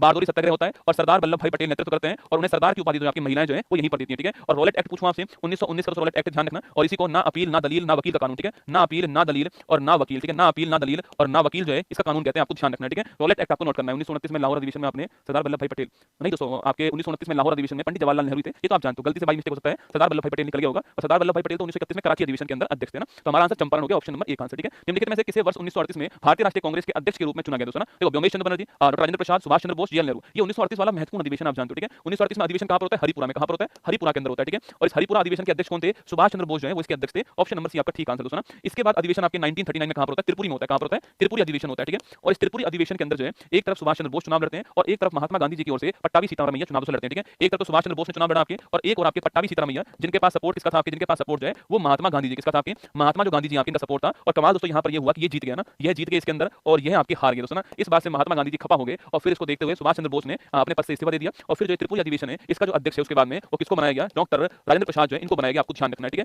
तो ये आपको नोट करना है। और सुभाष चंद्र बोस ने इसके बाद में स्थापना कर दी किसकी? फॉरवर्ड ब्लॉक की स्थापना कर दी, कब आपके? 1939 में फॉरवर्ड ब्लॉक की स्थापना कर दी, आपको ध्यान रखना है, ठीक है। तो हमारा अभी आंसर ऑप्शन नंबर सी हो गया दोस्तों ना। ये पहले वाले कौन थे आपके? 1885 में व्योमेश चंद्र बनर्जी आपके पहले वाले के अध्यक्ष थे, ठीक है। और जवाहरलाल नेहरू कौन से थे आपके? 1929 का जो लाहौर अधिवेशन है इसके अध्यक्ष कौन थे? जवाहरलाल नेहरू थे। और मैंने आपसे कहा था कि पूर्ण स्वराज की मांग की, और 26 जनवरी 1930 को पूर्ण स्वराज दिवस जो है पहली बार बनाया गया, आपको ध्यान रखना है, ठीक है। चलिए नेक्स्ट क्वेश्चन। 1929 में खुदाई खिदमतगार नामक अहिंसक क्रांतिकारियों का एक दल बनाने वाले स्वतंत्रता सेनानी दोस्तों इनका नाम क्या है, ठीक है। देखो खुदाई खिदमतगार मतलब खुदा के बंदे, ठीक है। बनाने वाले कौन थे? खान अब्दुल गफ्फार खान। 1929 असहयोग आंदोलन से पहले की बात है, ठीक है। इन्हीं को फ्रंटियर गांधी कहते हैं, ठीक है। इन्हीं को सीमांत गांधी कहते हैं ना। और जो दल था इसी को बोलते हैं लाल कुर्ती दल भी बोलते हैं। क्या बोलते हैं? लाल कुर्ती दल कहते हैं इसको। और आप जानते हो कि इनको 1987 के अंदर जो है भारत का हाईएस्ट अवार्ड मिलता है, ठीक है। और ये भारत रत्न पाने वाले पहले विदेशी व्यक्ति थे, आपको ध्यान रखना है, ठीक है। 2 विदेशी व्यक्तियों को मिला, एक तो नेल्सन मंडेला को मिला हुआ है, और एक खान अब्दुल गफ्फार खान को मिला, ठीक है। तो पहले गैर भारतीय कौन थे? यही थे, 87 के अंदर को प्राप्त हुआ, आपको ध्यान रखना है। Option number D Khan Abdul Ghaffar Khan हमारा ठीक आंसर है। खुदाई खिदमतगार खुदा के बंदे 1929 आपको असहयोग आंदोलन में ये आपके खान अब्दुल गफ्फार खान का महत्वपूर्ण योगदान था सीमांत वाले एरिया में, ठीक है। ऑप्शन नंबर डी आंसर हो गया ना। गदर पार्टी दोस्तों इसका गठन कब किस वर्ष में हुआ, ठीक है। जो गदर पार्टी है इसका जो निर्माण है वो किस वर्ष में हुआ है ना? 1897 में हुआ है, 1923 में हुआ है, 1905 में हुआ है, 1913। चारों डेट आपके लिए महत्वपूर्ण है, ठीक है। देखो 1897 पूछूं आपसे, इसमें रामकृष्ण मिशन की स्थापना होती है, ठीक है। स्थापना करने वाले कौन थे आपके? स्वामी विवेकानंद आपकी स्थापना करने वाले ना। 19 और कहां पर मुख्यालय इसका? वेलूर मठ में इसका मुख्यालय होगा, पश्चिम बंगाल, ठीक है। 1923 पूछूं आपसे, स्वराज पार्टी की स्थापना होती है, ठीक है। स्थापना करने वाले कौन? चित्तरंजन दास स्थापना करने वाले, और साथ में मोतीलाल नेहरू भी आपके साथ में थे, ठीक है। इन्होंने कहा कि सड़क पर लड़ने से कुछ नहीं होगा, लड़ना है अगर तो पार्लियामेंट के अंदर लड़ना पड़ेगा, ठीक है। 1905 पूछूं आपसे, सर्वेंट सोसाइटी ऑफ इंडिया जो है इसकी स्थापना करने वाले कौन थे? गोपाल कृष्ण गोखले जो है वो इसकी स्थापना करने वाले, ठीक है। और 1913 के अंदर जो है गदर पार्टी की स्थापना कहां पर होती है? सैन फ्रांसिस्को जो है यहां पर होती है, नोट करना। और सैन फ्रांसिस्को कहां पर है? यूएसए के अंदर लिखिएगा। और इसकी स्थापना करने वाले कौन है? लाला हरदयाल और सोहन सिंह भाकना जो है ये इसकी स्थापना करने वाले, ठीक है। तो लाला हरदयाल और Sohan Singh Bhakna San Francisco USA के अंदर 1913 में इसकी स्थापना करते हैं, आपको ध्यान रखना है। तो हमारा आंसर ऑप्शन नंबर डी हो गया, 1913 हमारा ठीक आंसर, ठीक है। वह कौन सा अधिनियम था? बस हम जो है इतिहास को समाप्त करने की ओर, ठीक है। फिर उसके बाद हम जो है इकोनॉमिक्स और फिर ज्योग्राफी जो है उसको पढ़ेंगे ना। वह कौन सा अधिनियम था जिसमें भारत में सत्ता ब्रिटिश ईस्ट इंडिया कंपनी से ब्रिटिश क्राउन में स्थानांतरित कर दी, ठीक है। मतलब कि सत्ता जो है वो ईस्ट इंडिया कंपनी से क्राउन के हाथ में आती है, वो कौन सा अधिनियम था, ठीक है। याद करो 1857 की क्रांति होती है, और उस क्रांति के बाद में जो ईस्ट इंडिया कंपनी है उसका रूल समाप्त होता है भारत में, और क्राउन जो महारानी जो है सीधा जो आपकी वह राज करने वाली, ठीक है। वह कौन सा अधिनियम आता है? 1858 का गवर्नमेंट ऑफ इंडिया एक्ट आता है, ठीक है। और दोस्तों आपके इसी एक्ट से जो गवर्नर जनरल की जो पोस्ट है भारत के, उस पोस्ट का नाम क्या हो गया? वाइसराय हो गया, ठीक है। और भारत के पहले वाइसराय किसको बनाया गया? कैनिंग जो है इनको पहला वाइसराय बनाया गया, आपको ध्यान रखना है, ठीक है। तो गवर्नर जनरल की पोस्ट चेंज किसमें होगी, वाइसराय के अंदर होगी, और कैनिंग जो है वो पहले वाइसराय बनाएगी, आपको ध्यान रखना है, ये भी सवाल आपसे पूछ सकता है दोस्तों ना। इसके अलावा अगर सवाल पूछूं आपसे, देखो यहाँ पर एक अधिनियम कौन सा है, 1784 का अधिनियम, ठीक है, इसको बोलते हैं पिट्स इंडिया एक्ट। क्या बोलते हैं इसको, पिट्स इंडिया एक्ट बोलते हैं दोस्तों ना, पिट्स इंडिया एक्ट, ठीक है। ये दोस्तों वह समय था जब आपके जो क्राउन थी, ब्रिटिश क्राउन, जो महारानी थी, उसने ईस्ट इंडिया कंपनी के ऊपर रेगुलेशन लगाना शुरू करा था 1773 के रेगुलेशन एक्ट से, ठीक है। उसके बाद में थोड़ा रेगुलेशन और मजबूत करने के लिए उसने यहाँ पर जो है बोर्ड ऑफ डायरेक्टर के साथ में बोर्ड ऑफ कंट्रोल की स्थापना की, ठीक है। सवाल पूछे आपसे कि बोर्ड ऑफ डायरेक्टर जो है, तो इसके साथ में बोर्ड ऑफ कंट्रोल जो है, इसकी स्थापना कहां पर होती है, नियंत्रक जो मंडल है इसकी स्थापना कहां पर होती है, पिट्स इंडिया एक्ट में होती है। और इसका उद्देश्य था कि जो राजनीतिक गतिविधि है ईस्ट इंडिया कंपनी की, उस पर कंट्रोल करना, क्योंकि ईस्ट इंडिया कंपनी की स्थापना व्यापार करने के लिए हुई थी, राजनीति करने के लिए नहीं हुई थी, तो उस पर कंट्रोल करने के लिए इसकी स्थापना होती है, ठीक है। अब दोस्तों जब हमारा यहाँ पर ईस्ट इंडिया कंपनी का रूल ही समाप्त हो गया 1858 के गवर्नमेंट ऑफ इंडिया एक्ट से, तो ये जो board of director, board of control है, ये पद अपने आप समाप्त हो गए। कभी सवाल पूछे कि बोर्ड ऑफ डायरेक्टर और बोर्ड ऑफ कंट्रोल पद किस अधिनियम में समाप्त होते हैं, लिखना ये इसी में होते हैं, ठीक है। तो बोर्ड ऑफ डायरेक्टर आपके और बोर्ड ऑफ कंट्रोल जो है, यह पद आपके समाप्त कहां पर होते हैं, यहीं पर होते हैं, ठीक है। और यहाँ पर एक नई पोस्ट आती है, कौन सी, आपकी भारत सचिव की नई पोस्ट जो है यहाँ पर क्रिएट होती है, आपको ध्यान रखना है, ठीक है। भारत सचिव की नई पोस्ट यहाँ पर क्रिएट होती है, ये तीनों पॉइंट आपको यहाँ पर नोट करना है। और ईस्ट इंडिया कंपनी का जो मुगल है, इन दोनों का शासन यहाँ पर पूरी तरह समाप्त कर दिया गया दोस्तों। अच्छा 1813 पूछूं आपसे, तो यहाँ पर आपके चाय और चीन को छोड़कर, ठीक है, चाय और चीन को छोड़कर ईस्ट इंडिया कंपनी का व्यापारिक जो एक अधिकार था, जो आपके मोनोपोली जो थी आपके, इसे समाप्त किया गया। सवाल पूछे कभी आपसे कि चीन का, ब्रिटिश इंडिया कंपनी का चाय और चीन को छोड़कर जो व्यापारिक एक अधिकार है, कब समाप्त होता है, 1813 में होता है, आपको ध्यान रखना है दोस्तों। और इस अधिनियम के अंदर लिखना, आपके इस अधिनियम में चाय और चीन जो है इसे भी आपके समाप्त किया गया। और साथ में जो आपके बंगाल का जो गवर्नर जनरल है, इस पोस्ट का नाम चेंज हुआ, इंडिया का गवर्नर जनरल जो पोस्ट का नाम हो गया, ठीक है। तो इंडिया का गवर्नर जनरल पोस्ट का नाम हो गया, पहले बंगाल का गवर्नर जनरल था, और ये विलियम बेंटिक्स आपको बनाया गया, आपको ध्यान रखना है, ठीक है। तो बेंटिक्स आपको बनाएगा, नोट कीजिएगा। हमारा answer option number B answer हो गया। 1909 का अधिनियम, 1919 वाला, 1935 वाला मैंने आपको पहले पढ़ा दिया ना, तो 1784 का अधिनियम हो गया, पिट्स इंडिया एक्ट 1813 का अधिनियम, 1833 का अधिनियम, 1858 का अधिनियम, 1909 का, 1919 का, 1935 सारे अधिनियम हम जो है दो क्लास में पढ़ चुके हैं, ठीक है। चलिए आगे बढ़ते हैं नेक्स्ट क्वेश्चन की ओर। निम्नलिखित में से कौन सा भारतीय राज्य अंग्रेजों के साथ सहायक संधि पर हस्ताक्षर करने वाला पहला राज्य बनता है दोस्तों ना। अरे कौन सा बना, हैदराबाद, ठीक है। याद करो सहायक संधि पर साइन करने वाला पहला स्टेट आपके कौन सा, हैदराबाद बनता है 1798 में, ठीक है। तो इसके बाद मैसूर भी करता है, अवध भी करता है ना, अवध करता है 1801 के अंदर, ठीक है। इस पर संधि है ना। अच्छा ये शुरू करने वाला कौन था, वेलेजरी, कौन था जो वेलेजरी आपके इसने करवाई थी सहायक संधि, आपको ध्यान रखना है, ठीक है। अच्छा सहायक संधि को जनक कौन है, इसका जनक तो इसका डुप्ले, कौन है जनक, तो डुप्ले था इसका, लेकिन ध्यान रखना इसका विस्तार करने वाला कौन था, आपके वेलेजरी, ठीक है। सवाल पूछे कि सहायक संधि जो है इसका जनक कौन है, डुप्ले, इसका विस्तार करने वाला कौन आपके, वो लिखिए आपकी वो वेलेजरी। और पहली सहायक संधि किसके साथ, आपके जो हैदराबाद है इसके साथ होती है। फिर इसके अलावा जो मैसूर है वो आपके मराठा भी है, और आपके अवध भी जो आपके अवध के साथ भी होती है, आपको ध्यान रखना है, ठीक है। ऑप्शन नंबर करेक्ट आंसर है ना। आगे देखिए नेक्स्ट क्वेश्चन, भारत का कौन सा गवर्नर जनरल ओवन मेरिडिथ के नाम से जाना जाता है, ठीक है। कविताएं लिखता था, लॉर्ड डलहौजी दोस्तों, लॉर्ड हटाइए पहले तो आप जो है यहाँ से लॉर्ड हटाइए दोस्तों, आपके डलहौजी, रिपन, झंडूबाम कैनिंग और राजगोपालाचारी। बताओ क्या आंसर होगा आपका, डलहौजी, रिपन, राजगोपालाचारी, कैनिंग। चार ऑप्शन आपके सामने यहाँ पर, चारों में से क्या आपका करेक्ट आंसर होने वाला है, डलहौजी, रिपन, राजगोपालाचारी, कैनिंग। दोस्तों देखो पहला नाम डलहौजी, डलहौजी भाई साहब एग्जाम के लिए बहुत ही महत्वपूर्ण है, ठीक है। पूछे आपसे हड़प नीति चालू करने वाला डलहौजी, व्यक्तिगत नीति चालू करने वाला डलहौजी, डॉक्ट्राइन ऑफ लेफ्ट चालू करने वाला डलहौजी, ठीक है। तो लिखिएगा व्यक्तिगत दोस्तों, हड़पने की नीति पूछूं आपसे, व्यक्तिगत या हड़पने की नीति चालू करने वाला डलहौजी, ठीक है। इसके अलावा पूछूं आपसे कि तार जो व्यवस्था है आपके यह शुरू करने वाला आपके डलहौजी, टेलीग्राफ सेवा शुरू करने वाला डलहौजी, ठीक है। कलकत्ता से आगरा के बीच पहली बार चालू होती है ना, किसके बीच में, कलकत्ता से आगरा के बीच में पहली बार टेलीग्राफ लाइन चालू होती है ना।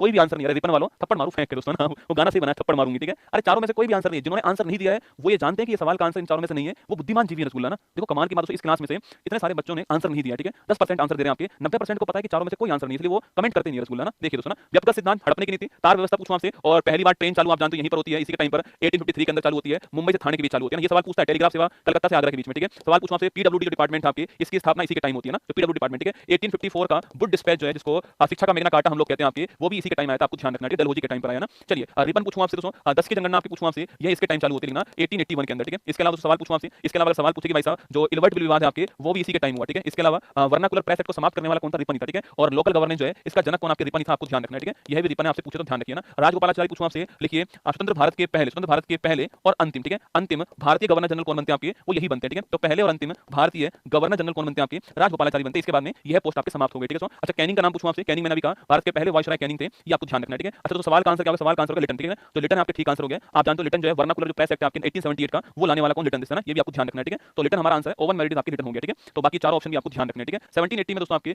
भारत में पहला अखबार द बंगाल गजट जो है, ये दोस्तों किस नाम से प्रकाशित, आपके बंगाल गजट को प्रकाशित करने वाला कौन, ठीक है। पहली बात तो 1780 में भारत का पहला अखबार जो आपके वो प्रकाशित हुआ, नाम क्या इसका, बंगाल गजट इसका नाम था, आपको ध्यान रखना है, ठीक है। इसको पेश करने वाले कौन थे, जेम्स ऑगस्टस हिक्की आपके पेश करने वाले, ठीक है। ऑप्शन नंबर डी आपको ध्यान रखना है दोस्तों ना। अच्छा अगर सवाल पूछूं आपसे हिंदी का पहला पेश करने वाले कौन थे, तो हिंदी का पहला अखबार जो है वो आपके पंडित जुगल किशोर शुक्ला आपके, और आपके पत्रिका का नाम पूछूं आपसे तो उद्दंड मार्तंड जो आपके, उद्दंड मार्तंड आपके इसका नाम है, आपको ध्यान रखना है, ठीक है। अगर दोस्तों पूछूं आपसे डॉक्टर भीमराव अम्बेडकर पूछूं आपसे, तो लिखिए मूक नायक पत्रिका पूछूं आपसे, इन्हीं की दोस्तों ना, मूक नायक पत्रिका। और आपके बहिष्कृत हितकारनी सभा किसकी है, ये अम्बेडकर साहब जी की, आपको ध्यान रखना है, ठीक है। और विद्या सागर पूछूं आपसे, सोम प्रकाश पत्रिका पूछूं आपसे किसकी है, वो इन्हीं की, आपको ध्यान रखना है, सोम प्रकाश पत्रिका किसकी है, इनकी आपको नोट करना है, ठीक है। तो भारत का पहला अखबार कौन सा है, बंगाल गजट है, पेश करने वाले कौन है, जेम्स ऑगस्टस हिक्की, आपको ध्यान रखना है, ठीक है। चलिए नेक्स्ट क्वेश्चन की ओर चलते हैं। बक्सर का युद्ध हेक्टर मुनरो के नेतृत्व वाली ब्रिटिश ईस्ट इंडिया कंपनी की कमान के अधीन सेनाओं और किसके संयुक्त सेनाओं के बीच में हुआ? देखो बक्सर का वॉर, आप सभी बक्सर का युद्ध आपको याद होगा कि ये 1764 में होता है। एक बहुत ही महत्वपूर्ण वॉर था, आप जानते हो 1764 के अंदर ये वॉर हुआ था। और यह वॉर जो है आपके यह एक तरफ दोस्तों कौन था आपके, एक तरफ ईस्ट इंडिया कंपनी थी इसके अंदर, और एक तरफ जो है इसके साथ में दूसरी ओर दोस्तों आपके भारत के तीन महत्वपूर्ण क्षेत्रीय शक्तियां इसमें साथ थी, ठीक है। अब वो तीन कौन थी? तो बंगाल के ही पहले नवाब रह चुके मीर कासिम जो है वो इसमें दोस्तों ना, तो मीर कासिम जो है वो इसमें शामिल थे, ठीक है। इसके अलावा जो मुगल के सम्राट थे शाह आलम सेकंड जो है यह भी इसमें शामिल थे, ठीक है। और एक अवध के जो नवाब आपके, अवध जो है वहां के सुजाउद्दौला जो थे आपके, यह भी इसमें शामिल थे ना। तो ईस्ट इंडिया कंपनी की ओर से युद्ध किसने लड़ा? आपके हेक्टर मुनरो ने। किसने? जो हेक्टर मुनरो है इसने इसकी ओर से युद्ध लड़ा, ठीक है। तो हेक्टर मुनरो के सामने कौन कौन थे? तो मीर कासिम थे, मुगल बादशाह शाह आलम थे आपके, शाह आलम सेकंड थे आपके, और अवध के सुजाउद्दौला, ठीक है। तीन लोग थे ना, ये कोई और ऑप्शन तो नहीं है आपके, बस यही ऑप्शन है। तो आंसर क्या होगा हमारा? ये तीन लोग थे, शाह आलम सेकंड थे आपके लिए, आपके ये तीन लोग थे। ऑप्शन नंबर 20 का करेक्ट आंसर है मीर कासिम, मुगल बादशाह शाह आलम सेकंड और अवध के सुजाउद्दौला। तो कमाल यहाँ पर ये हुआ कि भाई साहब यहाँ पर ये तीनों हार गए दोस्तों, ये तीनों हार गए, आपको ध्यान रखना है, ठीक है। और ये आपकी जीत गए, ठीक है। जीतने के बाद में अगले ही वर्ष आपके 1765 में संधि होती है, उसका नाम है इलाहाबाद की संधि। क्या होती है? इलाहाबाद की संधि होती है। और इस संधि को करने के लिए कौन आता है? क्लाइव आते हैं, ठीक है। कभी सवाल पूछे बक्सर का युद्ध लड़ने वाले कौन थे? हेक्टर मुनरो, ठीक है। संधि करने वाले कौन थे? क्लाइव। दोनों बात अलग अलग आपको ध्यान रखनी है, ठीक है। अच्छा, इस संधि में दोस्तों आपके जो अवध है ना, इस अवध के ऊपर जो है युद्ध का हर्जाना लगाया गया, ठीक है। युद्ध का आरोप किसके ऊपर लगाया गया? वो अवध के ऊपर लगाया गया, ठीक है। अवध जो है आपके इसके ऊपर युद्ध का जो हर्जाना है वो लगाया गया, आपको ध्यान रखना है, ठीक है। और दोस्तों आपके ऑप्शन नंबर 20 का करेक्ट आंसर हो गया मीर कासिम, मुगल बादशाह शाह आलम सेकंड और अवध का सुजाउद्दौला, आपको ध्यान रखना है, ठीक है। चलिए नेक्स्ट क्वेश्चन, यानडूब की संधि 1826 के माध्यम से ब्रिटिश ईस्ट इंडिया कंपनी द्वारा निम्नलिखित में से कौन सा क्षेत्र हड़प लिया, ठीक है। महत्वपूर्ण सवाल है, कभी सवाल पूछे कि आपसे यानडूब की संधि जो है, यानडूब की संधि कब होती है लिखना, तो ये 1826 में होती है, ठीक है। अगला पॉइंट, यह संधि किस युद्ध में होती है आपके? तो आपके अंग्रेज और बर्मा जो है आपके, जिसको वर्तमान म्यांमार कहते हो आप, जो है इनके मध्य वॉर हुआ, ठीक है। तो अंग्रेज और बर्मा, अगर आपके दिमाग में कम से कम ये आ गया कि भाई बर्मा का युद्ध है, तो आप समझ जाओगे कि बर्मा का है तो आपके मतलब म्यांमार के आसपास का क्षेत्र होगा। तो कश्मीर तो है नहीं म्यांमार के पास में, ओडिशा भी नहीं है म्यांमार के पास में, लद्दाख भी नहीं है, तो असम ही आंसर होगा, ठीक है। ऑप्शन नंबर 1 करेक्ट आंसर है ना। तो यानडूब की संधि किसके बीच में होती है? अंग्रेज और बर्मा के बीच में होती है। बर्मा मतलब म्यांमार के बीच में होती है, और असम क्षेत्र आपके हड़प लिया किसने? अंग्रेजों ने, आपको ध्यान रखना है। ऑप्शन नंबर 1 करेक्ट आंसर, ठीक है। निम्नलिखित में से कौन भारत का पहला पुर्तगाल वाइसरॉय दोस्तों था, ठीक है। तो पुर्तगालियों में पहला वाइसरॉय, देखो पहले यूरोपीय पूछूं आपसे, यूरोपियन में सबसे पहले कौन है आपके? यूरोपियन में आपके सबसे पहले आने वाला कौन था? फर्स्ट आने वाला पुर्तगाली आपके थे, ठीक है। और सबसे लास्ट में जाने वाले भी कौन था? आपके पुर्तगाली थे ना। इनको 1961 में हमने धक्का देके बाहर निकाला, रसगुल्ला ना, तो धक्का से लात मार के बाहर निकाला 1961 में, जा ही नहीं रहे थे भाई साहब, तो इनको जबरदस्ती बाहर निकाला हमने 1961 में, आपको याद होगा, ठीक है। तो कहां से बाहर निकाला था? गोवा से। कहां से? गोवा जो है यहां से इनको बाहर निकाला था और गोवा को हमने आजाद करवाया था, आप ध्यान रखना, ठीक है। फिर यूटी बनाया गोवा को, और फिर 1987 में हमने गोवा को क्या बना दिया? राज्य बना दिया, ठीक है। अच्छा, सबसे पहले आने वाले भी कौन थे? यही थे आपके ना। और 1498 में इनकी तरफ से कौन आता है? वास्को डिगामा आता है। कौन आता है? जो वास्को डिगामा है, ये 1498 में इनकी तरफ से आता है, आपको ध्यान रखना, ठीक है। कालीकट आप जानते हो वहां पर आता है, मसालों के व्यापार के लिए आता है, ये भी आप जानते हो, ठीक है। सबसे पहले आने वाले, सबसे लास्ट में जाने वाले पुर्तगाली, ठीक है। तो पुर्तगाल का पहला गवर्नर किसको बनाया गया आपके? तो पुर्तगाल का जो पहला गवर्नर है, अरे अल्बुकर्क नहीं था बेटा, फ्रांसिस्को डी अल्मेडा कौन था? यह पहला गवर्नर था, ठीक है। तो पहला पुर्तगाली गवर्नर कौन आपके? वो है फ्रांसिस्को डी अल्मेडा, ठीक है। अच्छा, सवाल पूछे वास्तविक संस्थापक कौन आपके? तो वास्तविक जो गवर्नर था आपके, वास्तविक संस्थापक जो है वो कौन था आपके? वो था अल्बुकर्क। कौन? अल्बुकर्क, ठीक है। इसने दोस्तों पुर्तगालियों से ये कहा कि तुम क्या करो, तुम जो आपके वो शादी करना शुरू कर दो, ठीक है। आपके ना इन्होंने पुर्तगाली से कहा कि तुम शादी करना चालू कर दो, ठीक है। तो अल्बुकर्क आपके वास्तविक संस्थापक, आपको ध्यान रखना है, ठीक है। अच्छा, सवाल पूछे गोवा को राजधानी बनाने वाला कौन है? तो गोवा को राजधानी बनाने वाला कौन था आपके? नीनो डी कुन्ना कौन था? जो नीनो डी कुन्ना है, इसको पुर्तगालियों में गोवा की राजधानी बनाने वाला, आपको ध्यान रखना है। सुना, डुप्ले भी आपके पुर्तगाली गवर्नर था, और सहायक संधि जो है आपके लाने वाला डुप्ले ही था, आपको ध्यान रखना है, ठीक है। तो हमारा answer option number 1 correct answer, ठीक है। सवाल पूछे कि भारत में तंबाकू की जो खेती है इसको करने वाला कौन? पुर्तगाली, ठीक है। भारत में प्रिंटिंग प्रेस की किसकी देन आपके? ये भी पुर्तगाली, ठीक है। और भारत में जो गोथिक कला है आपके, जिसका जो सिरा आपके नुकीला होता है, आप जानते हो, जो ऐसे आपके नुकीले सिरे वाली जो होती है आपके इमारतें, उन्हें गोथिक कला कहते हैं, ठीक है। यह लाने वाला भी कौन था? पुर्तगाली है ना, ध्यान रखना है। आंसर हमारा option number B Francisco de Almeida is the correct answer, ठीक है। तो सतपुड़ा श्रेणी की सबसे ऊंची चोटी कौन सी, ठीक है। यहां से हमारी इंडियन ज्योग्राफी शुरू हो रही है ना। एक बार दिल भेज दो आप, जो है देखो मैं एक दिन में सब कुछ नहीं कर पाऊंगा बेटा ना। मैंने इतिहास के बहुत सारे क्वेश्चन पिछली क्लास में करवाए थे, आज भी मैंने आपको लगभग अगर काउंटिंग करोगे तो आप लगभग 100 के आसपास मैंने फैक्ट आपको यहां पर लिखा दिए। ऐसे में हर बार आपको लिखाऊंगा, ठीक है। सीरीज के अंदर ना हर बार सवाल आएंगे, अब जितने भी सवाल आएंगे वो भारत और विश्व के भूगोल का आएंगे, फिर लास्ट में इकोनॉमिक्स का आएंगे, ठीक है। देखो सतपुड़ा श्रेणी की सबसे ऊंची चोटी दोस्तों कौन सी है? देखो अमरकंटक है, अनाईमुड़ी है, धूपगढ़ है, गुरु शिखर, ठीक है। देखो गुरु शिखर किसकी? आपके अरावली पर्वतमाला के ना। तो अरावली की हाईएस्ट पीक गुरु शिखर आप जानते हो, और ये आप जानते हो सिरोही के अंदर है गुरु शिखर, आपको ध्यान रखना है, ठीक है। अच्छा, धूपगढ़ पूछूं आपसे, सतपुड़ा की हाईएस्ट पीक धूपगढ़ है मध्य प्रदेश के अंदर, ठीक है। सतपुड़ा की हाईएस्ट पीक कौन सी? धूपगढ़, ठीक है। अच्छा, अनाईमुड़ी पूछूं आपसे दोस्तों, ये अन्नामलाई पर्वत जो आपके यहाँ पर है, अन्नामलाई पर्वत में, और लिखना आपके पश्चिमी जो आपके घाट है, इस पश्चिमी घाट की, या फिर मैं कहूं आपसे, या फिर दक्षिणी भारत जो है, दक्षिणी भारत की सबसे ऊंची चोटी कौन सी है? आप ऐसे लिखो, दक्षिणी भारत की हाईएस्ट पीक कौन सी है?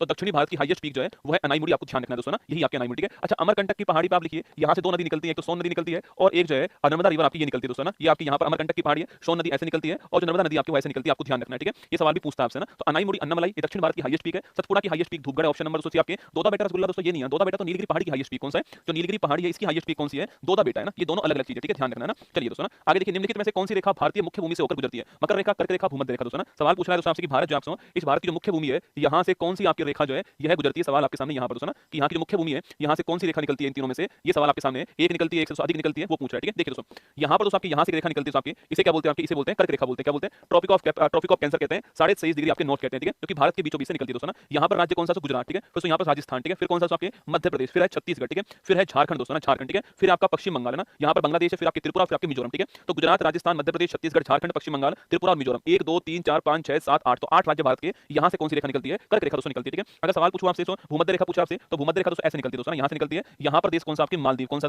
मालदीव देश है, और यहाँ पर देश कौन सा है आपके, यहाँ पर देश आपके इंडोनेशिया, ठीक है। तो मालदीव दोस्तों इंडोनेशिया जो आपके ये इसके किनारे पर है, ठीक है। ये आपके भूमध्य रेखा पर, यहाँ पर देश किरिबाती, कौन सा किरिबाती, ठीक है। तो किरिबाती देश यहाँ पर, तो मालदीव इंडोनेशिया किरिबाती जो है वो यहाँ पर है, किसके ऊपर, भूमध्य रेखा के ऊपर। और इसके नीचे कौन सी आपके, वो है मकर रेखा, ठीक है। अच्छा दोस्तों यहाँ पर दोस्तों नदी कौन सी आपके, यहाँ पर एक नदी आपकी माही नदी जो कि इसे 2 बार काटती है, आपको ध्यान रखना है, ठीक है। तो हमारा आंसर मकर रेखा नहीं निकलती है, भूमध्य रेखा नहीं निकलती है, केवल कर्क रेखा निकलती है, ऑप्शन नंबर बी, ठीक है। तो हमारा आंसर हो गया, ये सी हमारा करेक्ट आंसर है, ये वाली रेखा निकलती है, option number B is the correct answer, ठीक है। चलिए आगे चलिए, निम्नलिखित में से किस दर्रे को जम्मू और श्रीनगर को जोड़ने वाले गेट के रूप में जानते हो दोस्तों ना। देखो जम्मू श्रीनगर को जोड़ने वाला गेट कौन सा दर्रा दोस्तों, कौन सा आपके यहाँ पर हो गया, तो जम्मू यहाँ पर कौन सा स्थान है, यहाँ पर जम्मू स्थान दोस्तों आपके, यहाँ पर स्थान कौन सा है, श्रीनगर, कौन सा है, श्रीनगर दोस्तों स्थान है। और यहाँ पर स्थान कौन सा, लेह, कौन सा लेह, ठीक है।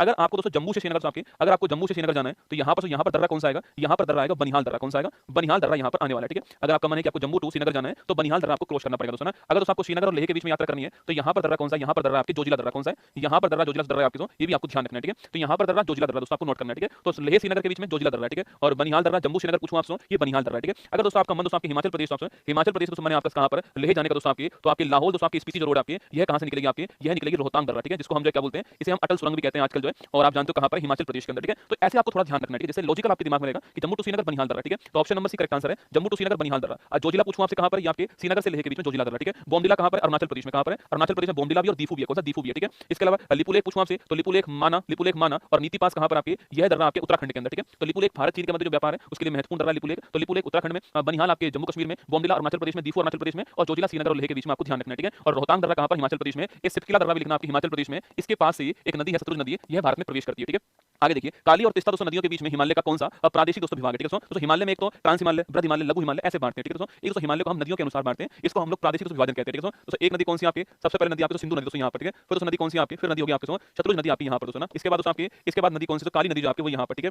इसके बाद दोस्तों नदी कौन सी दोस्तों आपकी, इसके बाद नदी आपकी कौन सी, तिस्ता नदी जो आपकी वो हो गई। और यहाँ पर नदी पूछो कौन सी आपकी, ये दोस्तों आपकी दिहांग नदी जो आपकी वो हो गई, ठीक है। ये आपके सामने यहाँ पर देखिएगा। अगर सवाल पूछूं आपसे इन दोनों के बीच में क्षेत्र कौन सा दोस्तों आपके, इन दोनों के बीच में पूछूं आपसे, तो पंजाब आपकी जो है, पंजाब कश्मीर जो हिमालय आपके वो यहाँ पर हो गया, ठीक है। पंजाब कश्मीर हिमालय यहाँ पर हो गया दोस्तों ना। इनके बीच में उत्तराखंड वाला कौन सा, कुमायूं हिमालय आपके यहाँ पर हो गया, ठीक है। इनके बीच में नेपाल हिमालय हो गया, कौन सा, नेपाल हिमालय, ठीक है। और यहाँ पर कौन सा आपके असम हिमालय हो गया, ठीक है। तो ब्रह्मपुत्र आपके, ब्रह्मपुत्र और तिस्ता के बीच में आपके असम हो गया, तिस्ता काली के बीच नेपाल हो गया, काली सतलुज के बीच कुमायूं हो गया, सतलुज सिंध के बीच में आपके पंजाब हिमालय हो गया, ठीक है। सवाल पूछ रहा है काली तिस्ता के बीच कौन सा दोस्तों ना, काली तिस्ता के बीच कौन सा है, नेपाल हिमालय, ठीक है। सबसे ऊंची चोटी जो आपके माउंट एवरेस्ट टाइप की चोटी जो है वो नेपाल हिमालय में दोस्तों ना। अगर पूछो सर्वाधिक जैव विविधता कहां पर है, असम के अंदर, ठीक है। इसमें बायोलॉजिकल हॉटस्पॉट भी आप जानते हो, पूर्वी जो हिमालय वो दोस्तों ना। ग्लेशियर कहां पर, कुमायूं के अंदर, ठीक है। पिंडारी ग्लेशियर कहां पर, कुमायूं के अंदर, उत्तराखंड के अंदर है। पिंडारी, गंगोत्री यमुनोत्री भी कहां पर, उत्तराखंड के अंदर, ठीक है। तो ऑप्शन नंबर 1 नेपाल हिमालय हमारा ठीक आंसर है, option number B correct answer, ठीक है। ध्यान रखिए ना, निम्नलिखित में से कौन सही सुमेलित दोस्तों नहीं है, ठीक है। सिर्फ समुद्रम वाटरफॉल कावेरी, धुआंधार वाटरफॉल नर्मदा, दूधसागर वाटरफॉल मांडोवी नदी, गरसोप्पा वाटरफॉल कावेरी, ठीक है। देखिए दोस्तों सिर्फ समुद्रम पूछूं आपसे कावेरी के ऊपर, ठीक बात है। और कर्नाटक स्टेट के अंदर आपको ध्यान रखना है, ठीक है। इसी के ऊपर एक वाटरफॉल आपके मैट्टूर बांध भी है, ठीक है। और मैट्टूर कहां पर है, तमिलनाडु के अंदर, आपको ध्यान रखना है, ठीक है। तो मैट्टूर तमिलनाडु में और सिर्फ समुद्रम कहां पर, कावेरी के ऊपर आपको नोट करना है, ठीक है। और ये आपको ध्यान रखना है ना। धुआंधार पूछूं तो नर्मदा, ठीक है। इसके अलावा आपके ओंकारेश्वर बांध पूछूं आपसे, ओंकारेश्वर बांध भी कहां पर है, यह भी आपके नर्मदा के ऊपर है, ओंकारेश्वर बांध, ठीक है। धुआंधार भी नर्मदा, ओंकारेश्वर भी कहां पर, नर्मदा, आपको ध्यान रखना है दोस्तों ना। अच्छा दूधसागर पूछूं आपसे,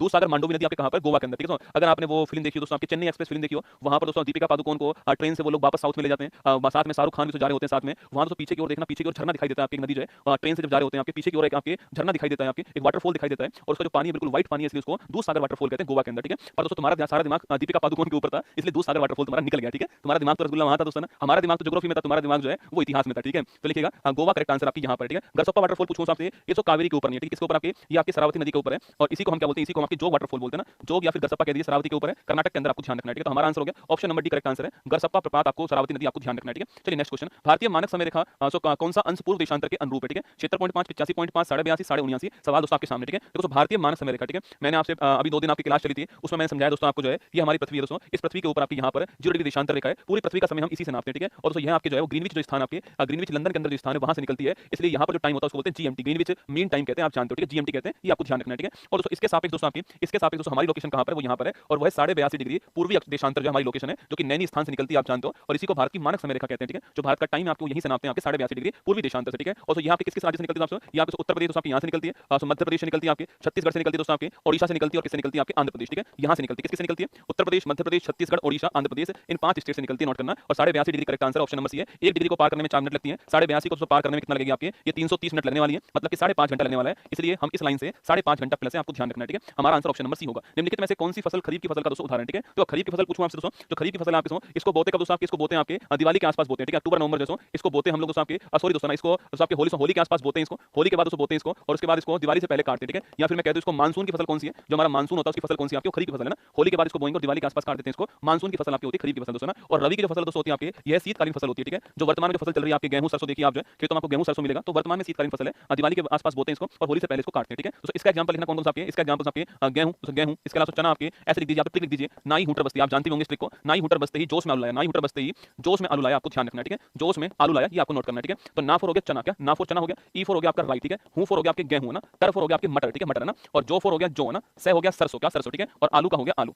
तो चना राई गेहूं मटर जो सरसों आलू, ये वर्तमान में हो रहे हैं, ठीक है। चना राई गेहूं मटर जो सरसों आलू, ये रबी की फसल है जो वर्तमान में हो रही है, ठीक है। और दोस्तों इन्हीं के लिए जो बारिश, जो आपके कभी कभी बीच में देखना, जो बारिश हो जाती है ना आपके, एकदम ठंड बढ़ती है, बारिश होती है आपकी, इसको बोलते हैं मावट, क्या बोलते हैं, मावट कहते हैं। ये रबी की फसल के लिए गोल्डन ड्रॉप होता है, सुनहरी बूंदे होती है, ये आपको ध्यान रखना है, ठीक है। तो गेहूं आपकी रबी की फसल है, मटर है, चना है, कपास जो है वो नहीं है, ठीक है। कपास किसकी है, कपास चावल जो है ज्वार बाजरा किसकी आपकी खरीफ की फसल है। Option number D correct answer, ठीक है। चलिएगा, पश्चिम बंगाल में ओश, अमन और बोरो सब दोस्तों किस फसल के संबंधित है, ठीक है। अरे ओश की बात करूं आपसे, अमन दोस्तों बोरो आपके, पश्चिम बंगाल में चावल की एक साल में 3 किस्में होती है दोस्तों ना। पश्चिम बंगाल में चावल की एक साल में 3 किस्में होती है, और नाम क्या इनका नाम है, ओश अमन और बोरो, आपको नोट करना चावल की किस्में। Option number B correct answer, ठीक है। सवाल पूछो गोल्डन राइस जो है, तो गोल्डन राइस जो है इसमें कौन सा विटामिन होता है, विटामिन ए होता है, ठीक है। और अगर सवाल पूछो दोस्तों आपसे, सवाल पूछूं आपसे कि गोल्डन राइस में विटामिन ए होता है, आपको ध्यान रखना है, ये भी सवाल आपसे बन सकता है कि राइस की 3 फसल है, ओश अमन और बोरा, ऑप्शन नंबर बी आंसर, ठीक है। निम्न में से कौन सा रामसर स्थल हिमाचल प्रदेश में है, बेमगनाथ, रेणुका, चिल्का, लोकतक दोस्तों ना। आपके सवाल पूछूं आपसे यहाँ पर दोस्तों, रामसर स्थल पूछूं आपसे आर्द्र भूमि, ठीक है। 2 फरवरी 1971 को रामसर कन्वेंशन हुआ था, कहां पर, ईरान के अंदर, रामसर स्थान पे, ठीक है। वेटलैंड के कंजर्वेशन के लिए हुआ था ना। अगर पूछूं आपसे वर्तमान में भारत में कितनी रामसर साइट है, 85 है, ठीक है। 85 में सर्वाधिक कहां पर, तमिलनाडु के अंदर कहां है, तमिलनाडु में सर्वाधिक कितनी आपके 18 रामसर साइट है ना। पहले स्थान पे तमिलनाडु, दूसरे पर आपके उत्तर प्रदेश, ठीक है। अगला क्वेश्चन आपसे पूछूं आपसे, तो पहला कौन सा, पहला आपकी चिल्का झील कौन सी है, चिल्का झील ओडिशा के अंदर है, ये पहला, ठीक है।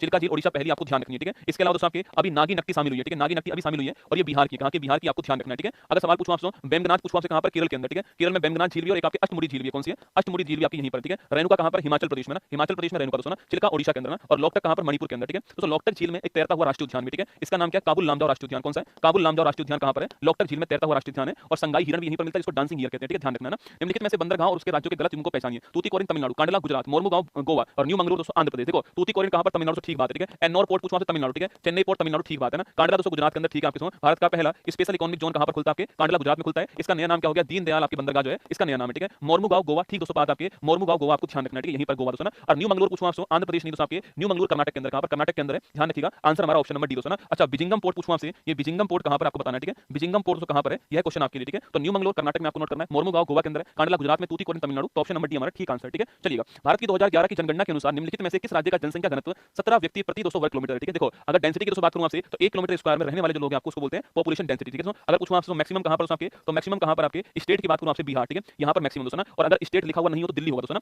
दिल्ली दोस्तों ठीक आंसर होगा। बिहार की तुलना में 10 गुना अधिक है दिल्ली पर दोस्तों ना। तो दिल्ली में आपके दोस्तों 1 किलोमीटर स्क्वायर में 11,000 से अधिक लोग रहते हैं, एक के ऊपर एक के ऊपर एक के ऊपर एक के ऊपर एक, ठीक है। बिहार में दोस्तों आपके 1100 के आसपास लोग रहते हैं, ठीक है। मतलब बता रहा हूं आपको कितना डिफरेंस है ना, 10 गुना के आसपास का डिफरेंस है, ठीक है। अच्छा मिनिमम की बात करूं कहां पर, मिनिमम जो आपके ये अरुणाचल प्रदेश में, यहाँ पर 17 लोग रहते हैं, कितना, केवल 17 आपके अरुणाचल प्रदेश, ठीक है। तो हमारा आंसर 17 वाला अरुणाचल प्रदेश हो गया, ऑप्शन नंबर सी आंसर, ठीक है। सवाल दोस्तों पूछूं आपसे कि 2011 की जनगणना में एकमात्र ऐसा राज्य है जहां पर जनसंख्या बढ़ने की बजाय कमी हुई है, या फिर नेगेटिव ऋणात्मक आपके जनसंख्या वृद्धि दर रहा है आपके, वो कौन सा आपके, वो नागालैंड, ठीक है। ये भी आपको ध्यान रखना है, नागालैंड सवाल भी आपसे पूछ सकता है, ठीक है। चलिए असुमेलित को पहचानिए। कोलार की खान सोना के लिए, कोरापुट बॉक्साइट के लिए, खेतड़ी तांबा के लिए, डिगबोई दोस्तों हीरा के लिए। देखो कोलार पूछूं आपसे सोना दोस्तों ना, कोलार सोना कर्नाटक, ठीक है। कोलार सोना कर्नाटक, ठीक बात है। कोलार की खान सोना, अरे केजीएफ नाम सुना, केजीएफ आपने, कोलार इसका नाम पता क्या है, इसका नाम है कोलार गोल्ड फील्ड ना, सोना हो गया, ठीक बात। कोरापुट कहां पर, ओडिशा के अंदर, ठीक है। ये बॉक्साइट के लिए बड़ा फेमस है, ठीक बात है। कोरापुट आपके बॉक्साइट के लिए फेमस है, ओडिशा के अंदर, ठीक है। खेतड़ी दोस्तों कहां पर, राजस्थान झुंझुनू के अंदर है, तांबे के लिए बड़ा फेमस स्थान आप जानते हो, कॉपर के लिए, ठीक है। तो दिगबोई आपके असम के अंदर, असम के अंदर है। यह भारत का पहला तेल का कुआं है, ठीक है। भारत का पहला तेल का कुआं पूछो कौन सा आपके, तो भारत का पहला तेल का जो कुआं दोस्तों कौन सा आपके, वो है आपके दिगबोई, ठीक है। ये हीरा के लिए नहीं आपके, दिगबोई तेल के लिए दोस्तों आपके, हीरा के लिए पूछूं आपसे मध्य प्रदेश में पन्ना दोस्तों ना, पन्ना की खान मध्य प्रदेश में, हीरा दोस्तों इसके लिए, ठीक है। और गोलकुंडा की खान पूछूं आपसे, ये कोहिनूर के लिए ना, गोलकुंडा की खान पूछूं आपसे, यह कोहिनूर का हीरा के लिए फेमस है, आपको ध्यान रखना है, ठीक है। तो हमारा ऑप्शन नंबर डी आंसर है। भारत की जनगणना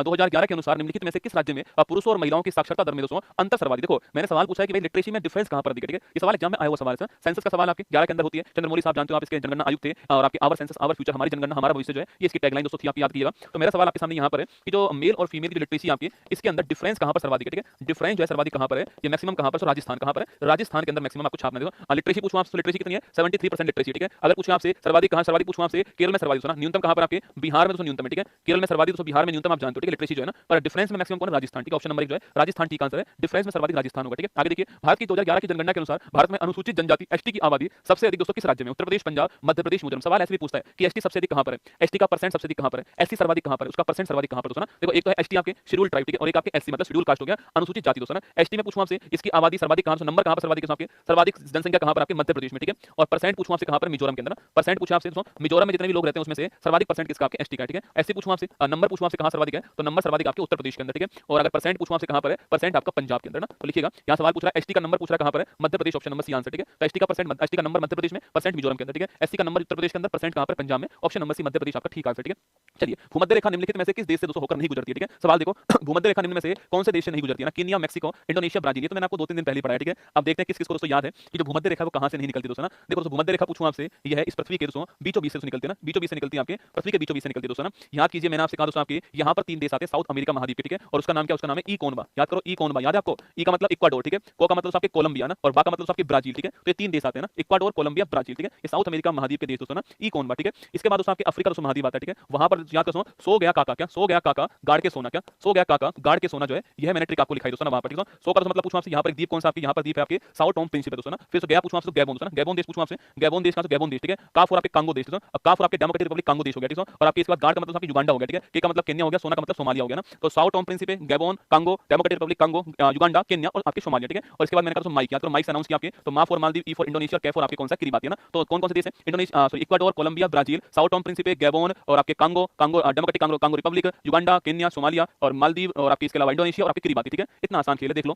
केन्या है, मैक्सिको नहीं है दोस्तों ना, मैक्सिको नहीं है, इंडोनेशिया है, ब्राजील है। ऑप्शन नंबर भी आपका ठीक आंसर, आपको ध्यान रखना है, ठीक है। चलिए आगे, दक्षिणी आल्प्स पर्वत श्रेणी कहां पर? तो ये सवाल है ना, तो गलत होने के लिए बनाया गया सवाल, ठीक है। ये सवाल सही करने के लिए, सवाल गलत करने के लिए बनाया गया। दक्षिणी आल्प्स पर्वत श्रेणी कहां पर? Australia, Europe, Africa, south America दोस्तों। देखो, अगर आप केवल यह जानते हो कि भाई जो आल्प श्रेणी है ये कहां है दोस्तों आपके, तो अगर केवल आप ये जानते हो तो ये कहां पर? यूरोप के अंदर। कहां पर? यूरोप दोस्तों महाद्वीप में, स्विट्जरलैंड, फ्रांस और यहां पर ये आपकी आल्प श्रेणी जो है यहीं पर, ठीक है। स्विट्जरलैंड, फ्रांस के आसपास आपकी पर्वत श्रेणी जो है वो आपकी आल्प श्रेणी है। सवाल पूछ रहा है दक्षिणी दोस्तों आल्प्स कहां पर ना, तो इसका आंसर यूरोप नहीं होगा रसगुल्ला, ठीक है। इसका दोस्तों आंसर यूरोप नहीं होगा, तो इसका आंसर क्या होने वाला है? ऑस्ट्रेलिया इसका ठीक दोस्तों आंसर होने वाला है, ठीक है। कहां पर है? ऑस्ट्रेलिया ठीक इसका दोस्तों आंसर होने वाला है। यहां पर दक्षिणी आल्प्स आपको छापना है, यहां पर है। और यहीं पर दोस्तों आपकी, यहीं पर पर्वत श्रेणी कौन सी आपकी? यहीं पर आपकी ग्रेट डिवाइडिंग रेंज, आपकी ग्रेट डिवाइडिंग रेंज पर्वत श्रेणी यहीं पर है। ग्रेट बैरियर रीफ दोस्तों यहीं पर आपकी, ग्रेट बैरियर रीफ यहीं पर, और ग्रेट डिवाइडिंग रेंज आपकी इसका साउथ वाला जो हिस्सा है इसी को दक्षिणी आल्प्स कहते हैं, ठीक है। तो हमारा आंसर ऑप्शन नंबर 1 ऑस्ट्रेलिया ठीक आंसर है, ये आपको नोट करना है दोस्तों। अच्छा, यूरोप की हाईएस्ट पीक पूछूं आपसे, लिखो दोस्तों यहां पर। अगर पूछे आपसे लिखना नॉर्थ अमेरिका की हाईएस्ट पीक कौन सी है, तो दोस्तों वो आपकी कौन सी? आपकी माउंट मैकिनले दोस्तों बोल दीजिए, माउंट डेनाली बोल दीजिए ना। इसके अलावा साउथ अमेरिका पूछूं आपसे कौन सी है, तो माउंट एकांगुआ कौन सी है? माउंट एकांगुआ साउथ अमेरिका, ठीक है। इसके अलावा पूछूं आपसे अफ्रीका महाद्वीप की पूछूं आपसे कौन सी है, तो माउंट किलिमंजारो अफ्रीका महाद्वीप की, ठीक है। किलिमंजारो अफ्रीका दोस्तों महाद्वीप है ना। इसके बाद आपसे यूरोप महाद्वीप की पूछूं आपसे कौन सी है, तो यूरोप महाद्वीप में कौन सी आपकी? माउंट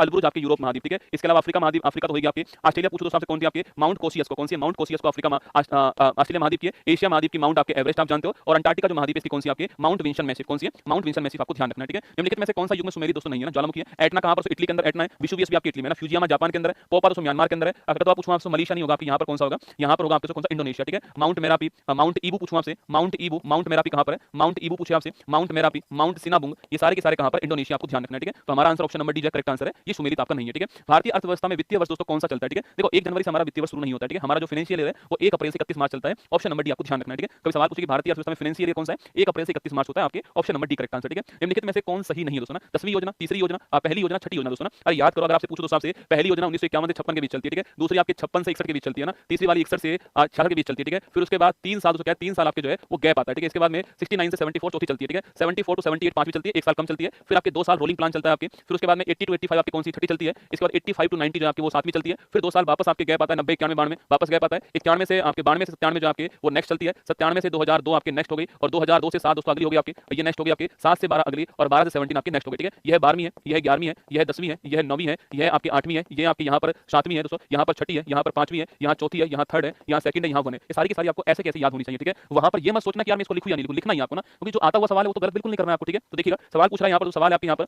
कि 10वीं कब आपकी? 10वीं कब है हमारी आपके? 2 से 7 के बीच में, ठीक बात है, ठीक है। तीसरी कब दोस्तों? तीसरी कब आपके? ये वाली तीसरी जो गलत आपकी लिखी हुई है ना, पहली आपकी ये वाली पहली है, ठीक बात है ना। छठी पूछूं आपसे, छठी दोस्तों आपकी ये वाली छठी हो गई, बिल्कुल ठीक बात है आपकी। तो आंसर हमारा कौन सा हो गया? ऑप्शन नंबर बी इसका करेक्ट आंसर। तीसरी वाली जो मिस मैच है, तीसरी वाली का टाइम ये वाला, ठीक है। ये पूरा आपको ऐसे कैसे ध्यान रखना है ना। आगे देखिए, खादी और ग्रामोद्योग आयोग की स्थापना किस पंचवर्षीय योजना में होती है, ठीक है। इसको बोलते हैं केवीआईसी ना, खादी और ग्रामोद्योग आयोग ना, खादी एंड विलेज आपके इंडस्ट्री आपके कमीशन कहते हैं, ठीक है। इसकी स्थापना 56 के अधिनियम से 57 के अंदर होती है, ठीक है। अब बताओ मुझे, सवाल घुमा के पूछा है, सवाल पूछ रहा है कौन सी 5 ईयर प्लान दोस्तों। देखो यहाँ पर कौन सी आपकी दूसरी वाली होगी ना, 56 के अधिनियम 57 से आपकी होती है, तो दूसरी वाली होगी। Option number B, option number 1 answer है। पीसी महालनोबिस मॉडल पर आपके, पीसी महालनोबिस मॉडल पर आधारित थी, और जो भारी उद्योग है उसको बल दिया गया। और आप जानते हो कि जो 3 हमारे जो लोह इस्पात उद्योग है उनकी स्थापना इसी में होती है, राउरकेला, दुर्गापुर, और आपकी इसके अलावा कौन सा? राउरकेला, दुर्गापुर आपकी भिलाई, ठीक है। बोकारो 3rd में होती है ना। भारतीय बीमा विनियामक और विकास प्राधिकरण एडा जो है इसका मुख्यालय कहां पर? हैदराबाद दोस्तों ना। एडा का मुख्यालय हैदराबाद में। Small industrial development bank of India SIDBI जो है इसका मुख्यालय लखनऊ के अंदर, ठीक है। और इंडियन इंस्टीट्यूट ऑफ स्टैटिस्टिक्स पूछूं आपसे, इंडियन स्टैटिस्टिक्स इंस्टीट्यूट जो है जिसकी स्थापना पीसी महालनोबिस जिसने की है वो कहां पर है, कलकत्ता के अंदर, ठीक है। तो हैदराबाद में किसका मुख्यालय, एडा जो है बीमा जो आपके इंश्योरेंस को रेगुलेट करने वाली संस्था है उसका मुख्यालय हैदराबाद के अंदर, ठीक है। राष्ट्रीय ग्रामीण रोजगार गारंटी अधिनियम 5 के तहत काम का अधिकार योजनाओं को पहले चरण में कितने जिलों में लागू किया गया, ठीक है। देखो जो नरेगा जो था ना आपकी नरेगा तो एक अधिनियम है, ठीक है। नरेगा जो है national rural employment guarantee act जो है ये 2005 का लागू कब से होता है, 2 फरवरी 2006 से लागू होता है, ठीक है। कितने जिलों में लागू होता है, 200 जिलों के अंदर लागू होता है, कितने 200 जिलों में पहली बार में लागू होता है ना, पूरे भारत में लागू नहीं हुआ था, केवल 200 जिलों में लागू होता है, ऑप्शन नंबर बी आंसर, ठीक है। फिर इसी का नाम मनरेगा हो गया, कब हुआ ये 2 अक्टूबर 2009 को इसका नाम जो है Mahatma Gandhi national rural employment guarantees act हो गया और फिर ये पूरे भारत के अंदर लागू हो गया, ठीक है। तो ऑप्शन नंबर बी 200 जिले आपके ठीक आंसर, करेक्ट आंसर, ठीक है। मुझे भी कहीं जाना है रसगुल्ला ना, पर मैं पूरे सवाल करा के जाऊंगा आपको, ठीक है। चलिए